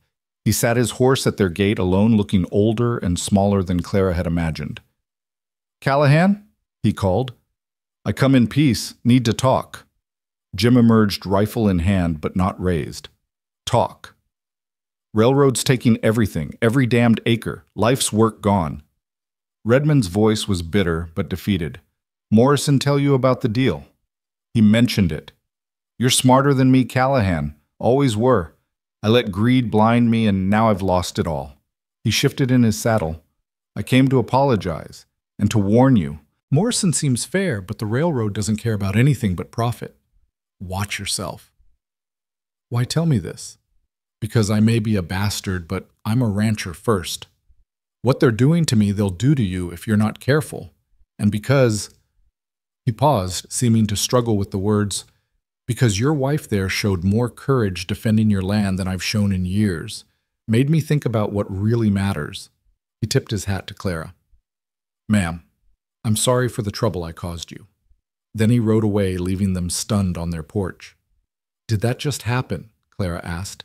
I think Josiah Redmond just apologized. Will wonders never cease? But Redmond's warning proved prescient. The railroad's proposal, when it came, was less generous than Morrison had implied. They wanted a wide swath through the property, including access to the creek. They're trying to steal our water, Jim said, studying the documents with Clara's help, reading the fine print. Can we fight it? We can negotiate, and I know just the man to help. The man turned out to be Judge Carter, who agreed to review the contracts for a fair fee. With his help, they negotiated better terms, less land taken, water rights protected, and compensation that, while not making them rich, would secure their future. The day the papers were signed, Jim and Clara stood watching surveyors mark the railroad's path across their land. Everything's changing, Clara said softly. Change isn't always bad. The ranch will be worth more with rail access. Henry will be able to go to a real school when he's older. We can bring in supplies easier, maybe expand the herd. But it won't be isolated anymore. Won't be our private paradise. Jim turned her to face him. You're my paradise, Clara Callahan. You and Henry. Everything else is just land. The sound of hammering echoed across the valley as railroad crews worked their way steadily through the landscape. Clara watched from the porch as Jim helped Henry take his first wobbling steps across the cabin floor, the boy now 14 months old and determined to explore everything within reach. 6 months had passed since their wedding, and the changes both in their lives and in the valley were profound. That's it, son. Jim encouraged, his hands ready to catch Henry if he fell. Come to Papa. The word still sent warmth through Clara's chest. Jim had started calling himself Henry's Papa, naturally, without discussion, and the boy responded to him as if there had never been anyone else. Thomas was a ghost that never needed mentioning a shadow that had finally been banished by the light Jim brought into their lives. Henry managed 3 more steps before tumbling into Jim's arms, giggling wildly. Papa! He squealed his first clear word, having emerged just the week before. He's going to be running before we know it, Clara said, joining them on the floor. Then we'll really have our hands full. Already do, Jim replied, but his smile was pure contentment. His eyesight had stabilized somewhat over the past months, the doctor in the newly established railroad town, suggesting that the reduction in stress might have slowed the deterioration. He still struggled with fine details in reading, but he could see his family clearly, and that was what mattered most. A knock at the door interrupted their domestic scene. Jim rose smoothly, hand automatically checking for the pistol he still wore. Old habits died hard, even though Redmond's threat had ended with his departure from the valley 3 months ago. Afternoon, Jim. Tom Morgan stood at the door, his expression troubled. Sorry to interrupt, but we've got a situation. Jim stepped outside Clara, following with Henry on her hip. What kind of situation, Railroad workers found something while digging near Beaver Creek. Gold Jim. A significant vein from what they're saying. Clara felt Jim tense beside her. Gold meant trouble always. It meant an influx of prospectors claimed Jumper's violence. On whose land? Jim asked. That's the problem. It's right on the boundary between your property and what used to be Redmond's. The railroad owns Redmond's portion now, but your side. Tom shook his head. It's going to be a mess. Within days, Tom's prediction proved accurate. The quiet valley transformed into a circus of fortune seekers. Tents sprouted along the creek like mushrooms after rain. The railroad, sensing opportunity, quickly established a temporary station near the gold discovery, bringing even more people. Jim spent his days patrolling their boundaries, rifle prominent, making it clear that trespassers wouldn't be tolerated. Clara kept Henry close, no longer comfortable letting him play in the yard unsupervised. This isn't what we wanted, she said one evening, exhaustion evident in her voice. They could hear the mining camp from their porch, now shouts, laughter, occasional gunfire. No, Jim agreed, pulling her against his side. But we'll weather it. Gold plays out. The miners will move on. What if they don't? What if this becomes a permanent mining town? Then we adapt. We survive, like we always do. But adapting proved harder than expected. The first real test came when a group of miners, drunk and bold, decided to prospect on Jim's side of the creek. Clara was alone with Henry when she heard them, their voices carrying clearly through the morning air. "Lady of the house home," one called out, seeing her through the window. "We'd like to discuss a business proposition." Clara recognized the type immediately, men who thought a woman alone was vulnerable, manageable. She picked up the shotgun Jim had taught her to use, keeping it low but visible as she stepped onto the porch. "You're on private property, gentlemen. I'll ask you to leave." "Now, ma'am, no need for hostility. We're just suggesting a partnership. You let us work this section of creek, we split whatever we find." "No." "You haven't heard our terms." "I said no. Now get off our land before my husband returns and makes you leave in a less pleasant manner." One of the men, younger and drunker than the others, laughed. "Your husband ain't here, lady. Maybe we should wait inside for him." The sound of Clara cocking the shotgun was loud in the morning air. "Take one step toward this cabin and you'll be picking buckshot out of your hide for a month." "You wouldn't dare!" The blast over their heads sent them diving for cover, Clara's second shot already chambered before they could recover. "The next one won't be a warning." They scrambled to leave, cursing and threatening legal action, but Clara knew they wouldn't be back. Word would spread that the Callahan woman wasn't an easy mark. When Jim returned and heard what happened, his face went dark with fury. "I'm going to find them." "You're going to do no such thing," Clara interrupted. "I handled it. They won't be back." "Clara, you could have been hurt." But I wasn't. Jim, you can't protect me from everything. And more importantly, you don't need to. I'm not some delicate flower. I'm a frontier wife now." He pulled her close, his voice rough with emotion. "You're remarkable, you know that. I learned from the best." That night, as they lay together, Jim's hand splayed protectively over Clara's still flat stomach. "There's something else to consider now," she said quietly. "I'm pregnant." Jim's hand stilled. "You're sure?" "Sarah confirmed it yesterday. The baby will come in winter." "Clara." Her name was a prayer on his lips. "A baby. Our baby. Are you happy?" "Happy." He rolled to face her, his eyes bright with tears in the moonlight. "I never thought I'd have this again. A family, a future, a chance to get it right this time." "You're already getting it right. With Henry, with me, with everything." He kissed her deeply, tenderly, with all the love and gratitude he couldn't put into words. When they finally parted, he kept her close, whispering plans and promises against her skin. The pregnancy changed everything. Jim became even more protective, if such a thing was possible. He hired 2 hands to help with the ranch work, freeing himself to stay closer to home. The men brothers named Miguel and Carlos were refugees from the Mexican War who'd been working on the railroad. They were good with cattle, better with horses, and absolutely devoted to Clara after she nursed Carlos through a fever in their second week. "You don't pay us enough for the loyalty you're buying with kindness," Miguel told Jim one day, watching Clara teach their younger sister Maria, who joined them, how to bake bread. "Maybe that's why it works," Jim replied. The gold fever continued to rage through the valley, but Jim's increased security and Clara's reputation with the shotgun kept the worst of it at bay. The railroad completed its line, and suddenly their isolated valley was connected to the wider world. Mail came weekly instead of monthly. Supplies could be ordered from San Francisco and arrive within days. It was on one of the supply runs that Jim made a discovery that would change their lives again. He'd gone to the new town officially called Gold Ridge, but known to locals as Hell Ridge, for its lawless reputation to pick up fabric Clara had ordered for baby clothes.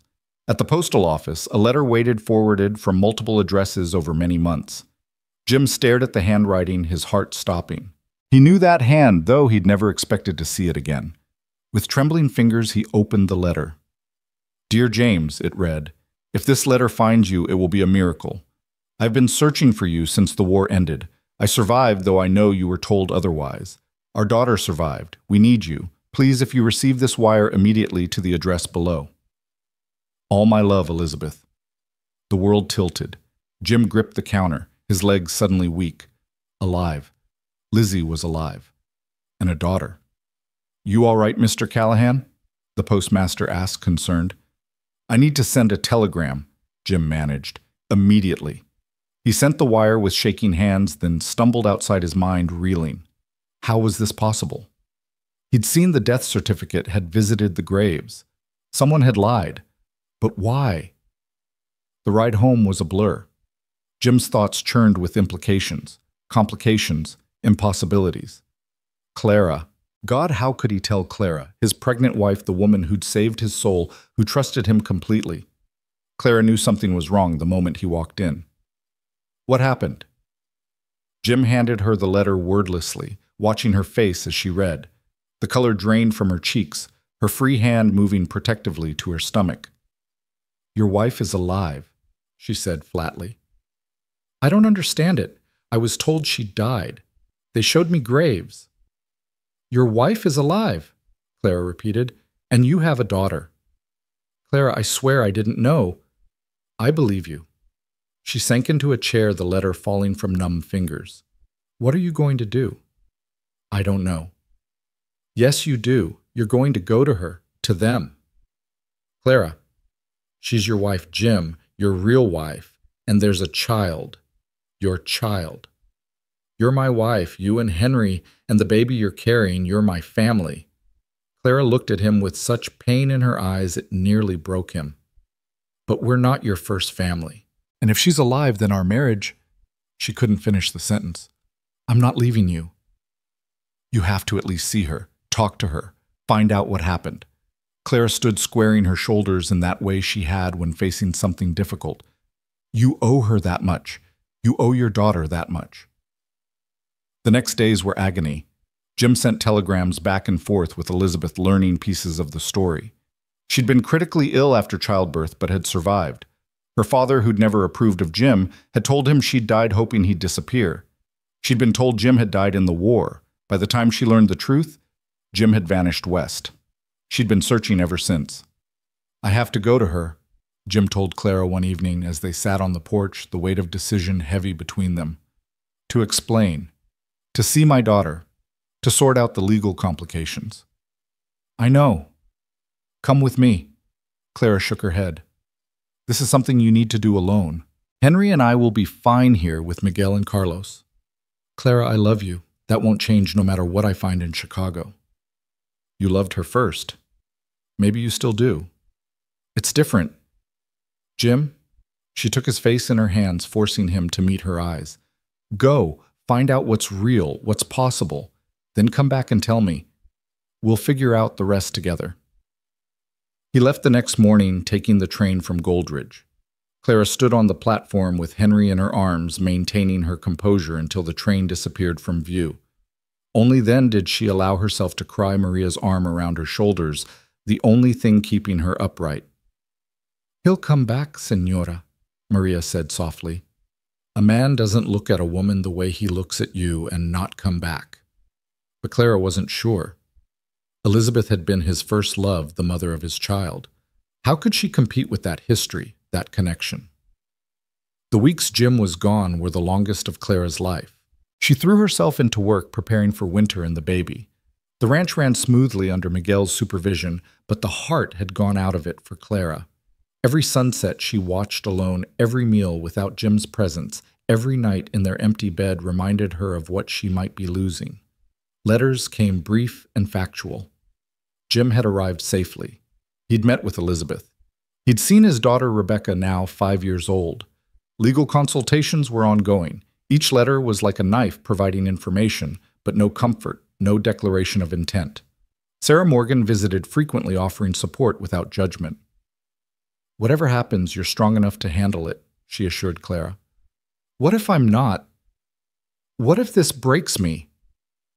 Then you'll put yourself back together piece by piece. It's what we do. Tom Morgan had a different perspective. Jim Callahan's no fool. He knows what he has here. He'll be back. But doubt gnawed at Clara, especially when morning sickness left her weak and vulnerable. Was she being noble or stupid? Should she have fought harder, insisted on going with him?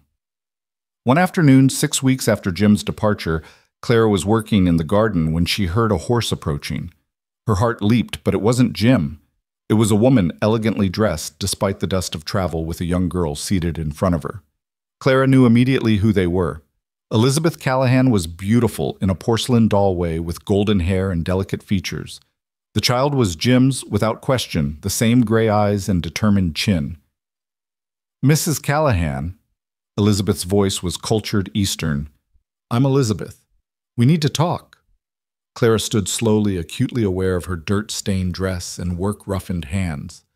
Would you like to come inside? They sat at the kitchen table, Rebecca playing quietly with some of Henry's toys, while the women sized each other up. Jim doesn't know I'm here, Elizabeth began. He's still in Chicago wrestling with lawyers and his conscience. Why did you come? To see what he's so torn about. To understand why my husband, my supposedly dead husband, who I mourned for 5 years, is so reluctant to resume the life we planned. He's an honorable man. He wouldn't abandon his responsibilities. His responsibilities? Elizabeth's laugh was bitter. Is that what you are? I'm his wife, the mother of his son and the child I'm carrying. Elizabeth's eyes widened slightly at the pregnancy revelation, but she recovered quickly. A marriage contracted under false pretenses. He thought I was dead. Yes, and you thought he was dead. You could have remarried too. I couldn't. I loved him too much. Elizabeth's composure cracked slightly. I still do. They sat in tense silence until Rebecca approached Clara shyly. Are you a farmer lady? I suppose I am, Clara said gently. Would you like to see the chickens? The girl nodded enthusiastically, and some of the tension eased as Clara led them outside. Rebecca was bright, curious, clearly well-educated, but fascinated by the ranch life so different from her Chicago upbringing. She's never seen a real cow, Elizabeth said, watching her daughter chase chickens with delight. She's welcome to stay as long as she likes. Children need space to run. Elizabeth studied Clara for a long moment. You're not what I expected. What did you expect? Someone easier to dismiss. A frontier woman who'd trapped Jim somehow, not someone who clearly loves him. I do love him, with everything I have. So do I. Elizabeth's voice was soft, sad. So what do we do? Before Clara could answer, Henry toddled out, having woken from his nap. He went straight to Clara, arms up, calling, Mama, then noticed the strangers and hid his face shyly. This is Henriette, Clara said, lifting him. Jim's been his father since he was 6 months old. Elizabeth watched Jim's gentle handling of the boy, the clear affection between them. He always wanted children. We had such plans. You still could. Have those plans, I mean. If Jim chooses to return with you. Is that what you think will happen? Clara forced herself to voice her deepest fear. You're his first love, his legal wife, the mother of his biological child. How can I compete with that? Elizabeth was quiet for a moment, then said something unexpected. Do you know what Jim said when he saw me? After the shock wore off. Clara shook her head. He said, I'm different now, Lizzie. The war broke something in me that Clara helped heal. I'm not the man you married. He talked about you constantly. How brave you are, how strong, how you saved him from becoming a bitter hermit on a mountain. He said more. He said you gave him purpose again, made him believe in futures instead of just surviving days. Elizabeth's voice caught. He said you made him want to live instead of just exist. Clara felt tears streaming down her face. But I'm his past. A past he treasures, but still the past. Elizabeth stood, calling Rebecca to her. I came here angry, ready to fight for my husband. But I see now that he's not really mine anymore. Maybe he hasn't been since the war ended. Elizabeth, take care of him. He carries more darkness than he shows. And maybe let Rebecca know her father sometimes. She deserves that much. Of course. Always. Elizabeth lifted Rebecca onto the horse, then paused. He'll be home soon. He was finishing the legal dissolution when I left. And Clara, he chose you. Don't doubt that. They rode away, leaving Clara standing in the yard, shaking with emotion. That night, she barely slept, Elizabeth's words echoing in her mind. 3 days later, as Clara was preparing breakfast, she heard a horse approaching at a gallop. Her heart knew before her eyes confirmed it was Jim on midnight, riding hard for home. He was off the horse before it fully stopped striding toward her with purpose. Clara met him halfway, and then they were in each other's arms, his mouth on hers, desperate and demanding. I'm sorry, he gasped between kisses. I'm so sorry. I should never have left, should never have made you doubt. Elizabeth was here. He pulled back, shocked. What? She came to see what you were torn about. She left 3 days ago.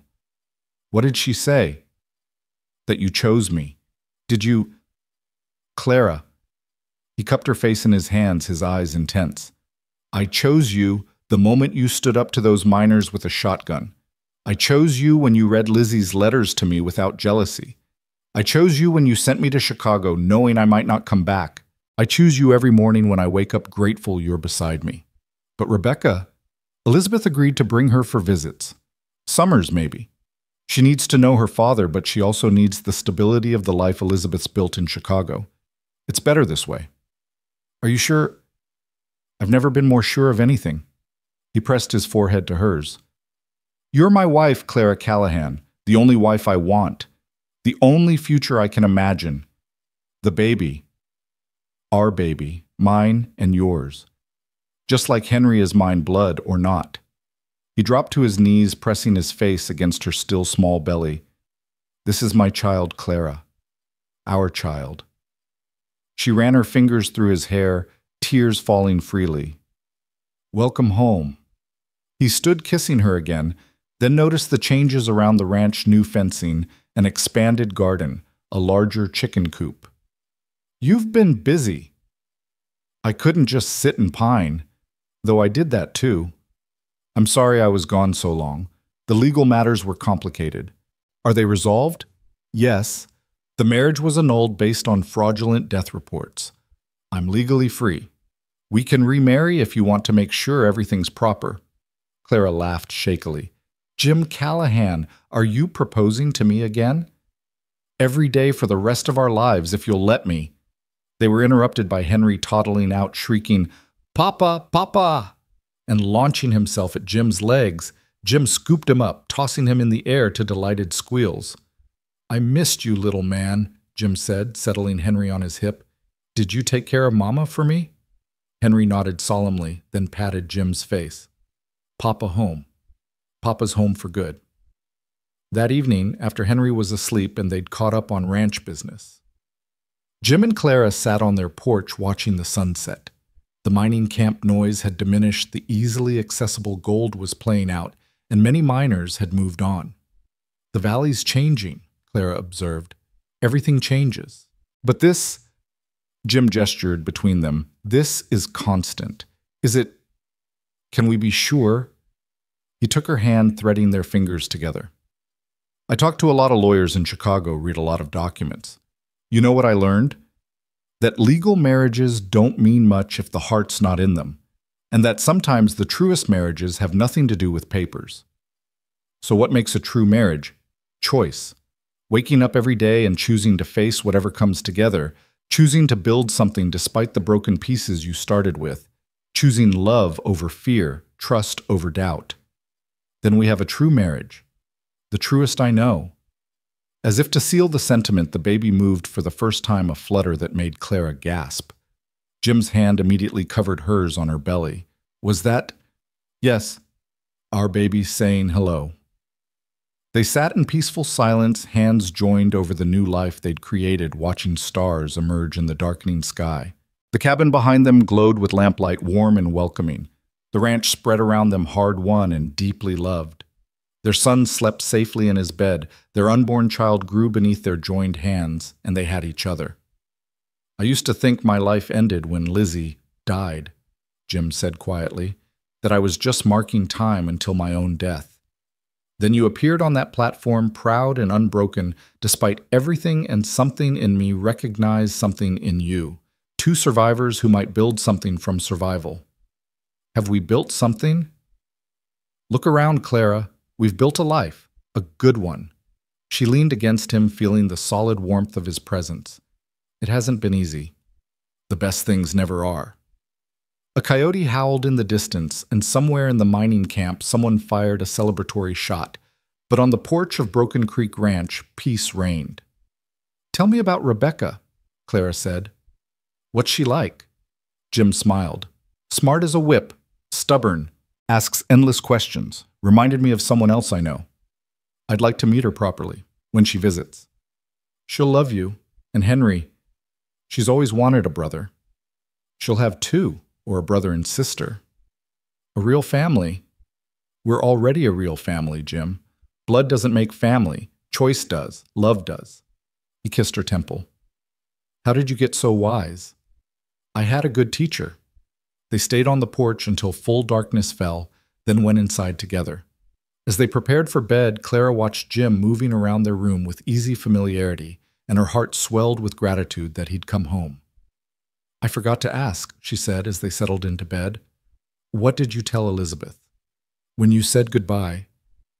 Jim was quiet for a moment, his arm around her hand resting on her belly. I thanked her for the years we had, for Rebecca, for understanding that people changed, that the boy she married truly did die in the war, and the man who came back needed different things. What things? Someone who understood darkness but chose light anyway. Someone who'd been broken but refused to stay that way. Someone who could see a half-blind, damaged former soldier and think, yes, that's who I want to build a future with. She said you talked about me constantly. I did. Couldn't help it. Every story led back to you somehow. He shifted to look at her in the moonlight. I told her about the auction, how you stood there with Henry rather than abandon him, about fighting off Redmond's men, about taming the garden and me with equal determination. Clara laughed softly. I haven't tamed you. No, I was a wild thing before you, Clara, living like an animal barely human some days. You brought me back to life. We brought each other back. Yes, he agreed. We did. They made love slowly, carefully, mindful of the baby, reaffirming their connection with touch, and whispered endearments. Afterward, as Clara dozed against Jim's chest, she thought about the journey that had brought them here. From that terrible auction platform to this moment of perfect contentment, every step had led them toward each other. The pain, the loss, the fear, all of it had been preparing them for this life they'd built together. No regrets? Jim asked softly, feeling her awake. None. You. Only that I didn't find you sooner. We found each other when we were meant to, when we were ready. Are we ready for what comes next? A new baby. Rebecca visiting the ranch growing. Clara turned in his arms, meeting his eyes in the darkness. We're ready for anything as long as we're together. Together. He agreed and kissed her again, sealing the promise. Outside, the world continued its relentless change. The railroad brought progress and problems in equal measure. The mining camps rose and fell with the vagaries of gold. The valley filled with new settlers transforming from wilderness to civilization. But inside the cabin at Broken Creek Ranch, constants remained. Love. Trust. Choice. Family. The decision to face each day together, to build something beautiful from broken pieces, to choose hope over fear. It was, Clara thought, as sleep finally claimed her more than she'd ever dared dream when she'd stood on that auction platform. It was a life worth living, a love worth fighting for, a future worth believing in. And it was theirs. The first snow of winter came early that year, blanketing the valley in pristine white, just as Clara entered her final month of pregnancy. She stood at the window watching Jim and Miguel work to bring the cattle closer to the ranch, their figures dark against the snowy landscape. Henry played at her feet with wooden blocks Jim had carved, babbling happily to himself in the warm cabin. Mama, look. Henry held up a precarious tower of blocks, his face bright with accomplishment. Beautiful sweetheart, Clara said, lowering herself carefully into the rocking chair. The baby was riding low now, and every movement took effort. Sarah Morgan had visited yesterday, pronouncing that it wouldn't be long now. The door burst open with a swirl of cold air, Jim stomping snow from his boots. His face was red from the cold, but his eyes were warm as they found Clara. How are my girls? He asked, one hand moving to Clara's belly. He'd decided the baby was a girl, though he had no real reason for thinking so. Your son is doing gymnastics, Clara corrected, though she secretly thought it was a girl too. And your other son is building architectural marvels. Jim knelt beside Henry, admiring the block tower with appropriate awe. That's amazing, little man. You're going to be a builder someday. Like Papa. Henry declared, then promptly knocked the tower down with enthusiasm that made them both laugh. Miguel says the storm's going to get worse, Jim said, his expression growing serious. Could be snowed in for days, maybe weeks. We're prepared, Clara reminded him. The root cellar was full, they had plenty of firewood, and the animals were sheltered. This isn't our first winter. No, but it's your first winter this pregnant.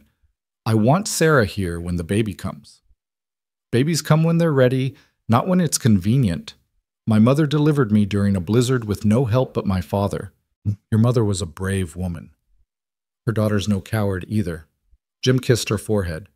No, you're not. You're the bravest person I know.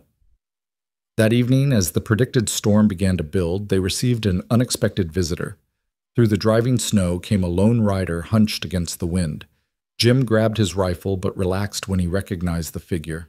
It's Judge Carter, he said, surprised. What's he doing out in this? The judge was near frozen when they got him inside, his lips blue and hands shaking. Clara wrapped him in blankets while Jim poured whiskey. My apologies for the intrusion, Carter said through chattering teeth. But I had to warn you. Couldn't wait for the storm to pass. Warn us about what? Jim asked, tension creeping into his voice. Josiah Redmond. He's back and he's not alone. Brought hired guns from Texas professional killers. He's lost everything to the railroad, Jim, and he blames you for not standing with him against them. Clara felt her blood run cold. He's coming here. Not yet. The storm will keep him in town for now, but when it clears, Carter shook his head. He's past reasoning, past sanity, maybe. Losing his ranch broke something in him. How many men? Jim asked, already calculating defensive positions. At least a dozen, maybe more. Carter warmed his hands on the whiskey glass. I've wired for federal marshals, but they won't come until the weather clears. You need to be ready. We could leave, Clara said quietly. Take Henry and go somewhere safe until the marshals arrive. In your condition in this weather, Jim shook his head. Too dangerous. And I won't be driven from our home again. Pride isn't worth dying for, Jim. This isn't about pride. It's about standing our ground. About the life we've built. He turned to Carter. Will you stay? We could use another gun. I'm a judge, not a gunfighter, Carter said, but then nodded. But yes, I'll stay. Can't let good people face evil alone. The storm raged for 3 days, sealing them in a white cocoon. Jim used the time to prepare checking weapons, boarding vulnerable windows, creating defensive positions. Miguel and Carlos had returned to their family's cabin a mile away before the storm hit, but Jim knew they'd come if called. On the third night, Clara woke to pain radiating across her belly. She lay still, timing the sensation, hoping it was false labor. But when the next pain came stronger and more insistent, she knew. Jim, she whispered, shaking his shoulder. The baby's coming. He was instantly awake alert. Now, you're sure? Very sure, she gasped as another contraction hit. The baby doesn't care about the storm. What followed was the longest night of Jim's life. He'd delivered calves and foals, but this was Clara, this was their child. Judge Carter surprisingly had some medical training from the war and took charge directing Jim to boil water and gather clean linens. Sarah made it look easy. Clara gasped between contractions, her face beaded with sweat. You're doing fine, Carter assured her, though Jim could see the worry in his eyes. The baby's positioned well, just needs time. Henry, awakened by the commotion, watched wide-eyed from his small bed in the corner until Jim settled him back to sleep. The storm howled outside, snow piling against the windows, as if nature itself was participating in the drama inside. Hours passed in a blur of pain and encouragement. Clara squeezed Jim's hand hard enough to leave bruises, her strength amazing him even in extremis. He whispered prayers he hadn't said since childhood, promises to God if Clara and the baby survived. I can see the head, Carter announced near dawn. One more push, Clara. You're almost there. With a final Herculean effort and a scream that seemed to shake the rafters, Clara delivered their daughter into the world. The baby's cry, strong and indignant, was the most beautiful sound Jim had ever heard. A girl, Carter said, grinning as he cleaned the infant. A perfect, healthy girl. Jim was crying as he took his daughter, so tiny and perfect, and placed her in Clara's arms. You did it, he whispered. "You amazing, incredible woman." Clara was crying, too exhausted but triumphant. "She's beautiful. Look at her, Jim. We made her." The baby had dark hair like Jim's and a chin that already looked stubborn. Her eyes, when she briefly opened them, were the same gray as her father's. "What should we name her?" Clara asked. "Grace," Jim said, without hesitation. "Because she's a grace we don't deserve but received anyway." "Grace Elizabeth Callahan," Clara added, and Jim's eyes filled with fresh tears at the gesture. The storm broke that afternoon sun, emerging to make the snow-covered valley sparkle like diamonds. But their joy was short-lived. As Jim stepped onto the porch to check the animals, he saw riders in the distance, many riders moving with purpose toward the ranch. "They're coming," he told Carter quietly. "Redmond's men. The baby Clara, they need time to recover." "They'll have it. I won't let anyone near them." Jim checked his rifle, his face settling into the hard lines of a soldier. "Can you shoot?" "Well enough." "Then take the back window. I'll take the front." Clara, despite having given birth mere hours ago, insisted on having a pistol within reach. "I can shoot from the bed if necessary." "It won't be necessary," Jim promised, but gave her the weapon anyway. The riders stopped just out of rifle range. Josiah Redmond rode forward alone, and Jim was shocked at the change in him. The once powerful rancher looked gaunt, wild-eyed, his expensive clothes replaced with trail gear. "Callahan," Redmond called, "you took everything from me. You lost your ranch to the railroad Redmond, not to me. You could have stood with me. We could have fought them together, but you made your deal, saved yourself, and left me to hang. You tried to burn us out, remember? You sent men to kill us. Why would I stand with you?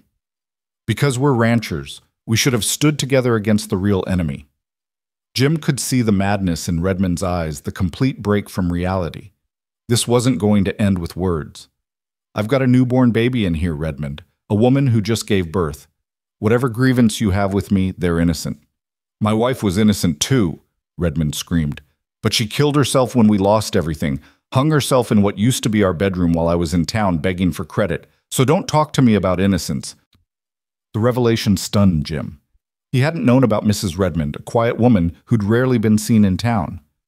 "I'm sorry about your wife, Josiah, truly, but killing us won't bring her back." "No, but it'll make me feel better." Redmond raised his hand ready to signal his men. That's when Miguel and Carlos appeared on the ridge behind Redmond's men rifles trained on the group. Tom Morgan and several neighbors emerged from the other side, having seen the riders and come to help. Redmond's men were suddenly outnumbered and outflanked. "It's over, Josiah," Tom called out. "Don't make this worse than it is." For a moment, everything balanced on a knife's edge. Then Redmond laughed a broken sound that sent chills down Jim's spine. "Nothing left to make worse," he said, and went for his gun. Jim's shot took him center mass before he could clear leather. Redmond toppled from his horse, and for a moment nobody moved. Then his hired guns, seeing their employer dead and themselves outnumbered, raised their hands in surrender. "We ain't being paid enough to die," one called out. "We're leaving." Tom and the others let them go watching until they disappeared over the ridge. Jim walked to where Redmond lay in the snow, blood spreading in a dark stain. The man was still alive, barely. "Should have stood together," Redmond wheezed. "We were never on the same side, Josiah. You wanted to own everything. I just wanted to live in peace." Redmond's eyes fixed on something beyond Jim's shoulder, perhaps seeing his wife, perhaps seeing nothing. Then he was gone, the last of the old guard who'd thought the frontier could be ruled by force alone. They buried him on a hill overlooking the valley, Jim insisting on giving him a proper burial despite everything. "He was wrong, but he was still a man," Jim said. "And he loved this land in his own twisted way." Judge Carter stayed another week helping while Clara recovered. Grace thrived, nursing well and already showing a personality that promised to be as strong as her mother's.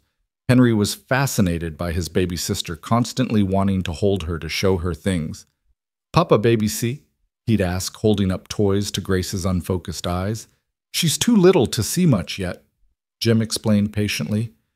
"But she knows you're her big brother." On Carter's last night as they sat by the fire, he made an unexpected offer. "I'm getting old, Jim. Looking to retire soon. The territory needs good men to help govern, to help transition to statehood. I could recommend you for my position." I'm no judge. You're fair, honest, and people respect you. That's most of what the job requires. Jim looked at Clara, who was nursing Grace in the rocking chair. My place is here. My family needs me. The position wouldn't require you to leave the ranch. Court only sits monthly. You could make a real difference, help ensure law comes to the valley properly. I'll think about it, Jim said, but his eyes were on his family. His whole world contained in this small cabin.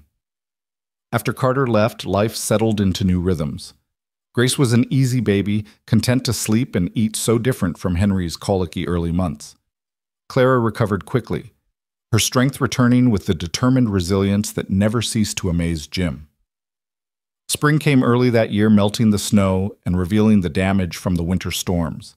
Fences needed mending, the garden needed replanting, and there was always work to be done. But they worked together, a team now in every sense. One afternoon, as Clara hung laundry while Grace slept in a basket nearby, and Henry played in the dirt, a familiar wagon appeared on the road. Sarah Morgan drove, but she wasn't alone. Beside her sat a young woman Clara didn't recognize, and in the back a small figure that made Jim's breath catch. Papa. Rebecca launched herself from the wagon before it fully stopped running to Jim, who caught her and swung her high. Rebecca, what are you doing here? Mama said I could come for the summer. She said you have a new baby, and I'm a big sister. Elizabeth stepped down from the wagon, elegant even after the dusty journey. Her eyes found Clara's, and something passed between them, understanding perhaps, or acceptance. I hope we're not intruding, Elizabeth said. Rebecca insisted on coming as soon as travel was possible. You're always welcome, Clara said, meaning it. Rebecca, would you like to meet your sister?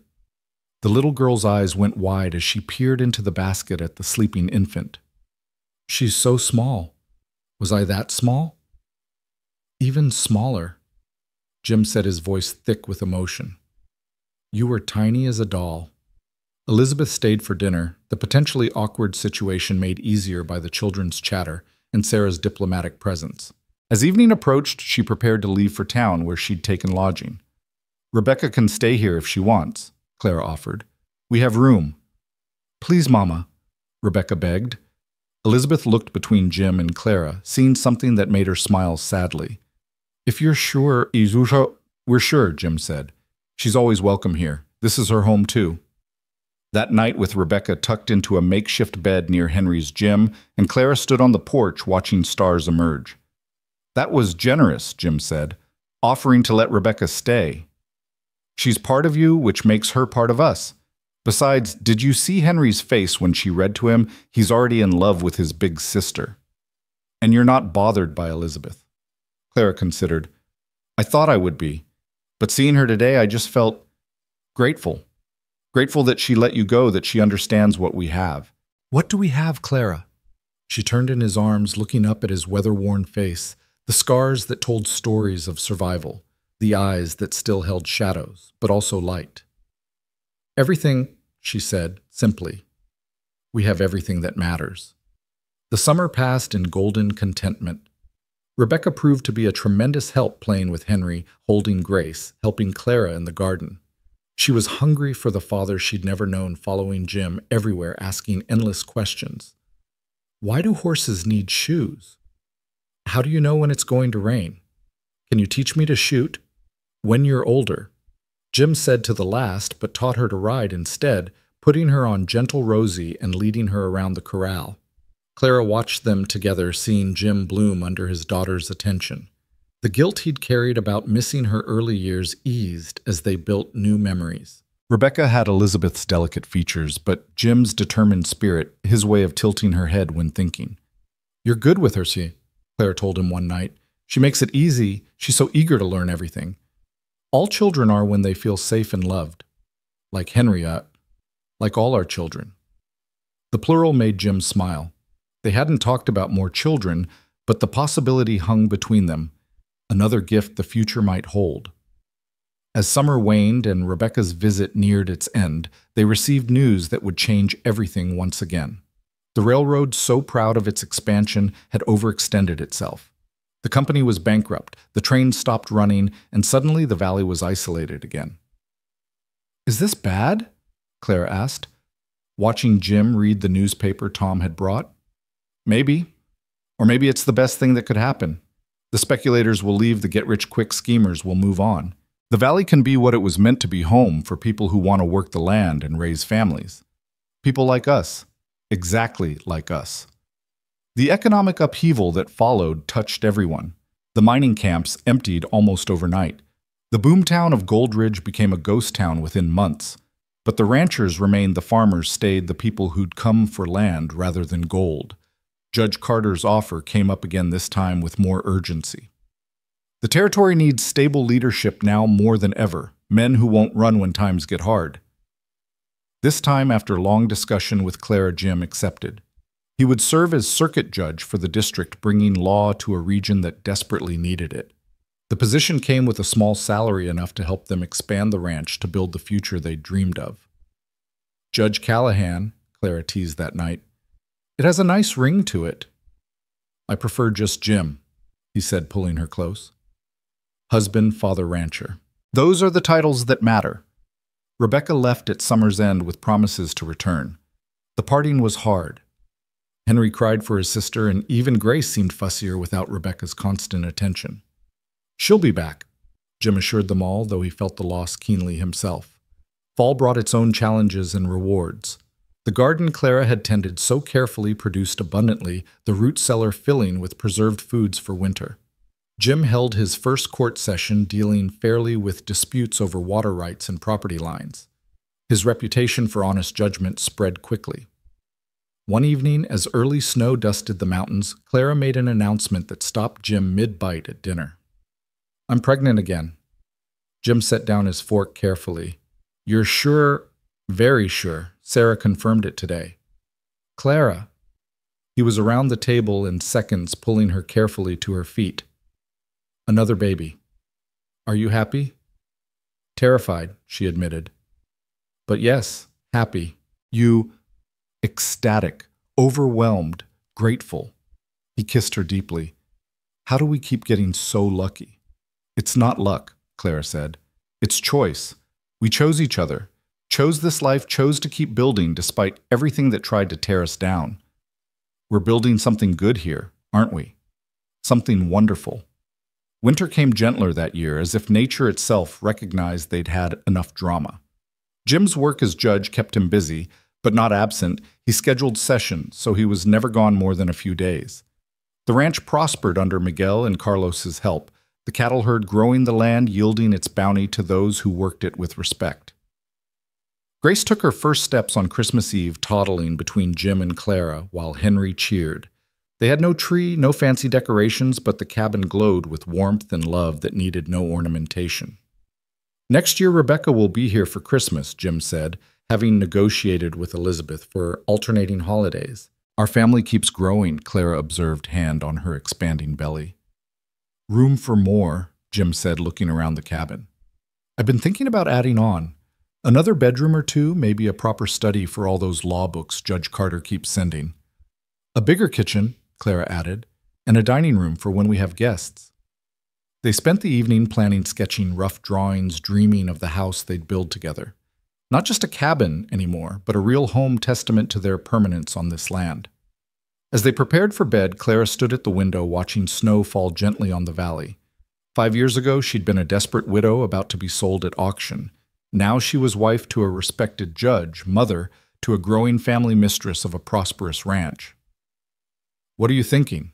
Jim asked, wrapping his arms around her from behind. About how far we've come. About that morning on the auction block when I thought my life was ending. It was ending. Your old life. So was mine the moment I rode into that square. He pressed a kiss to her temple. We were reborn that day, both of us, baptized by necessity. And look what rose from those ashes. Clara turned in his arms, studying his face. The harsh lines had softened over their years together.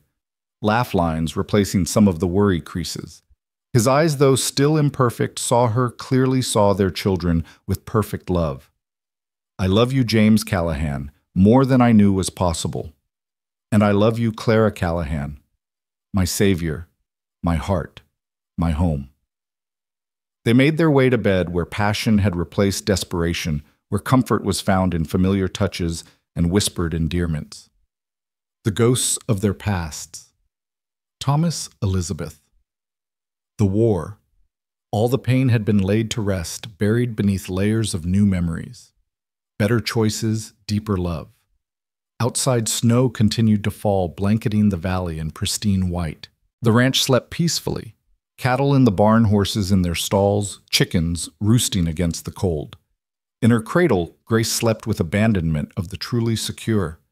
Henry mumbled in his dreams, probably reliving Rebecca's summer stories.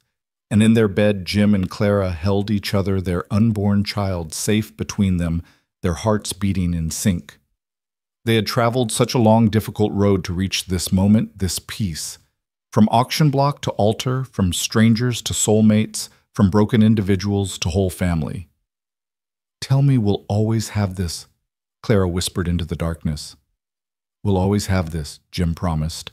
"Whatever comes, we'll face it together." Together. She agreed the word a vow, a prayer, a certainty. The wind picked up outside, howling through the canyon, but the cabin stood firm against it. Built with strong hands and stronger love, it would weather this storm and all the storms to come. Just as Jim and Clara would weather whatever life brought them, anchored by the choice they'd made and remade every day to love, to trust, to build something beautiful from the broken pieces life had handed them. In the morning, there would be chores and challenges, the endless work of frontier life. Henry would wake, demanding breakfast. Grace would need changing the animals, would require tending. Jim would have legal documents to review. Clara would have bread to bake and clothes to mend. But for now, in this perfect moment between one day and the next, they simply held each other, two souls who'd found their way through darkness, to light through loneliness, to love through desperate circumstances, to chosen devotion. The fire in the hearth burned low, casting dancing shadows on the walls. Photos would eventually join those walls. Rebecca's visits, Henry's growth, Grace's achievements, the new baby's arrival, family gatherings that would multiply over the years. The cabin would expand as Jim planned rooms added for children and grandchildren, porches extended for summer evenings of storytelling. But the heart of it would remain unchanged, this room, this bed, this love that had transformed two broken people into something whole and holy. The love that had begun with a desperate rescue and evolved into a partnership of equals, each saving the other in ways both profound and simple. As sleep finally claimed them, their breathing synchronized in the rhythm of years together, Clara's last conscious thought was a prayer of gratitude. For Jim's courage in that dusty square, for her own strength to trust a stranger, for Henry's innocent need that had kept her fighting, for Grace and the baby to come, for Rebecca, who bridged past and present, for all of it, the pain that had prepared them, the chance that had brought them together, the choice they'd made to build rather than break. The snow stopped just before dawn, leaving the world pristine and new. When the sun rose, it would reveal a valley transformed beautiful in its clean whiteness, full of promise for spring to come.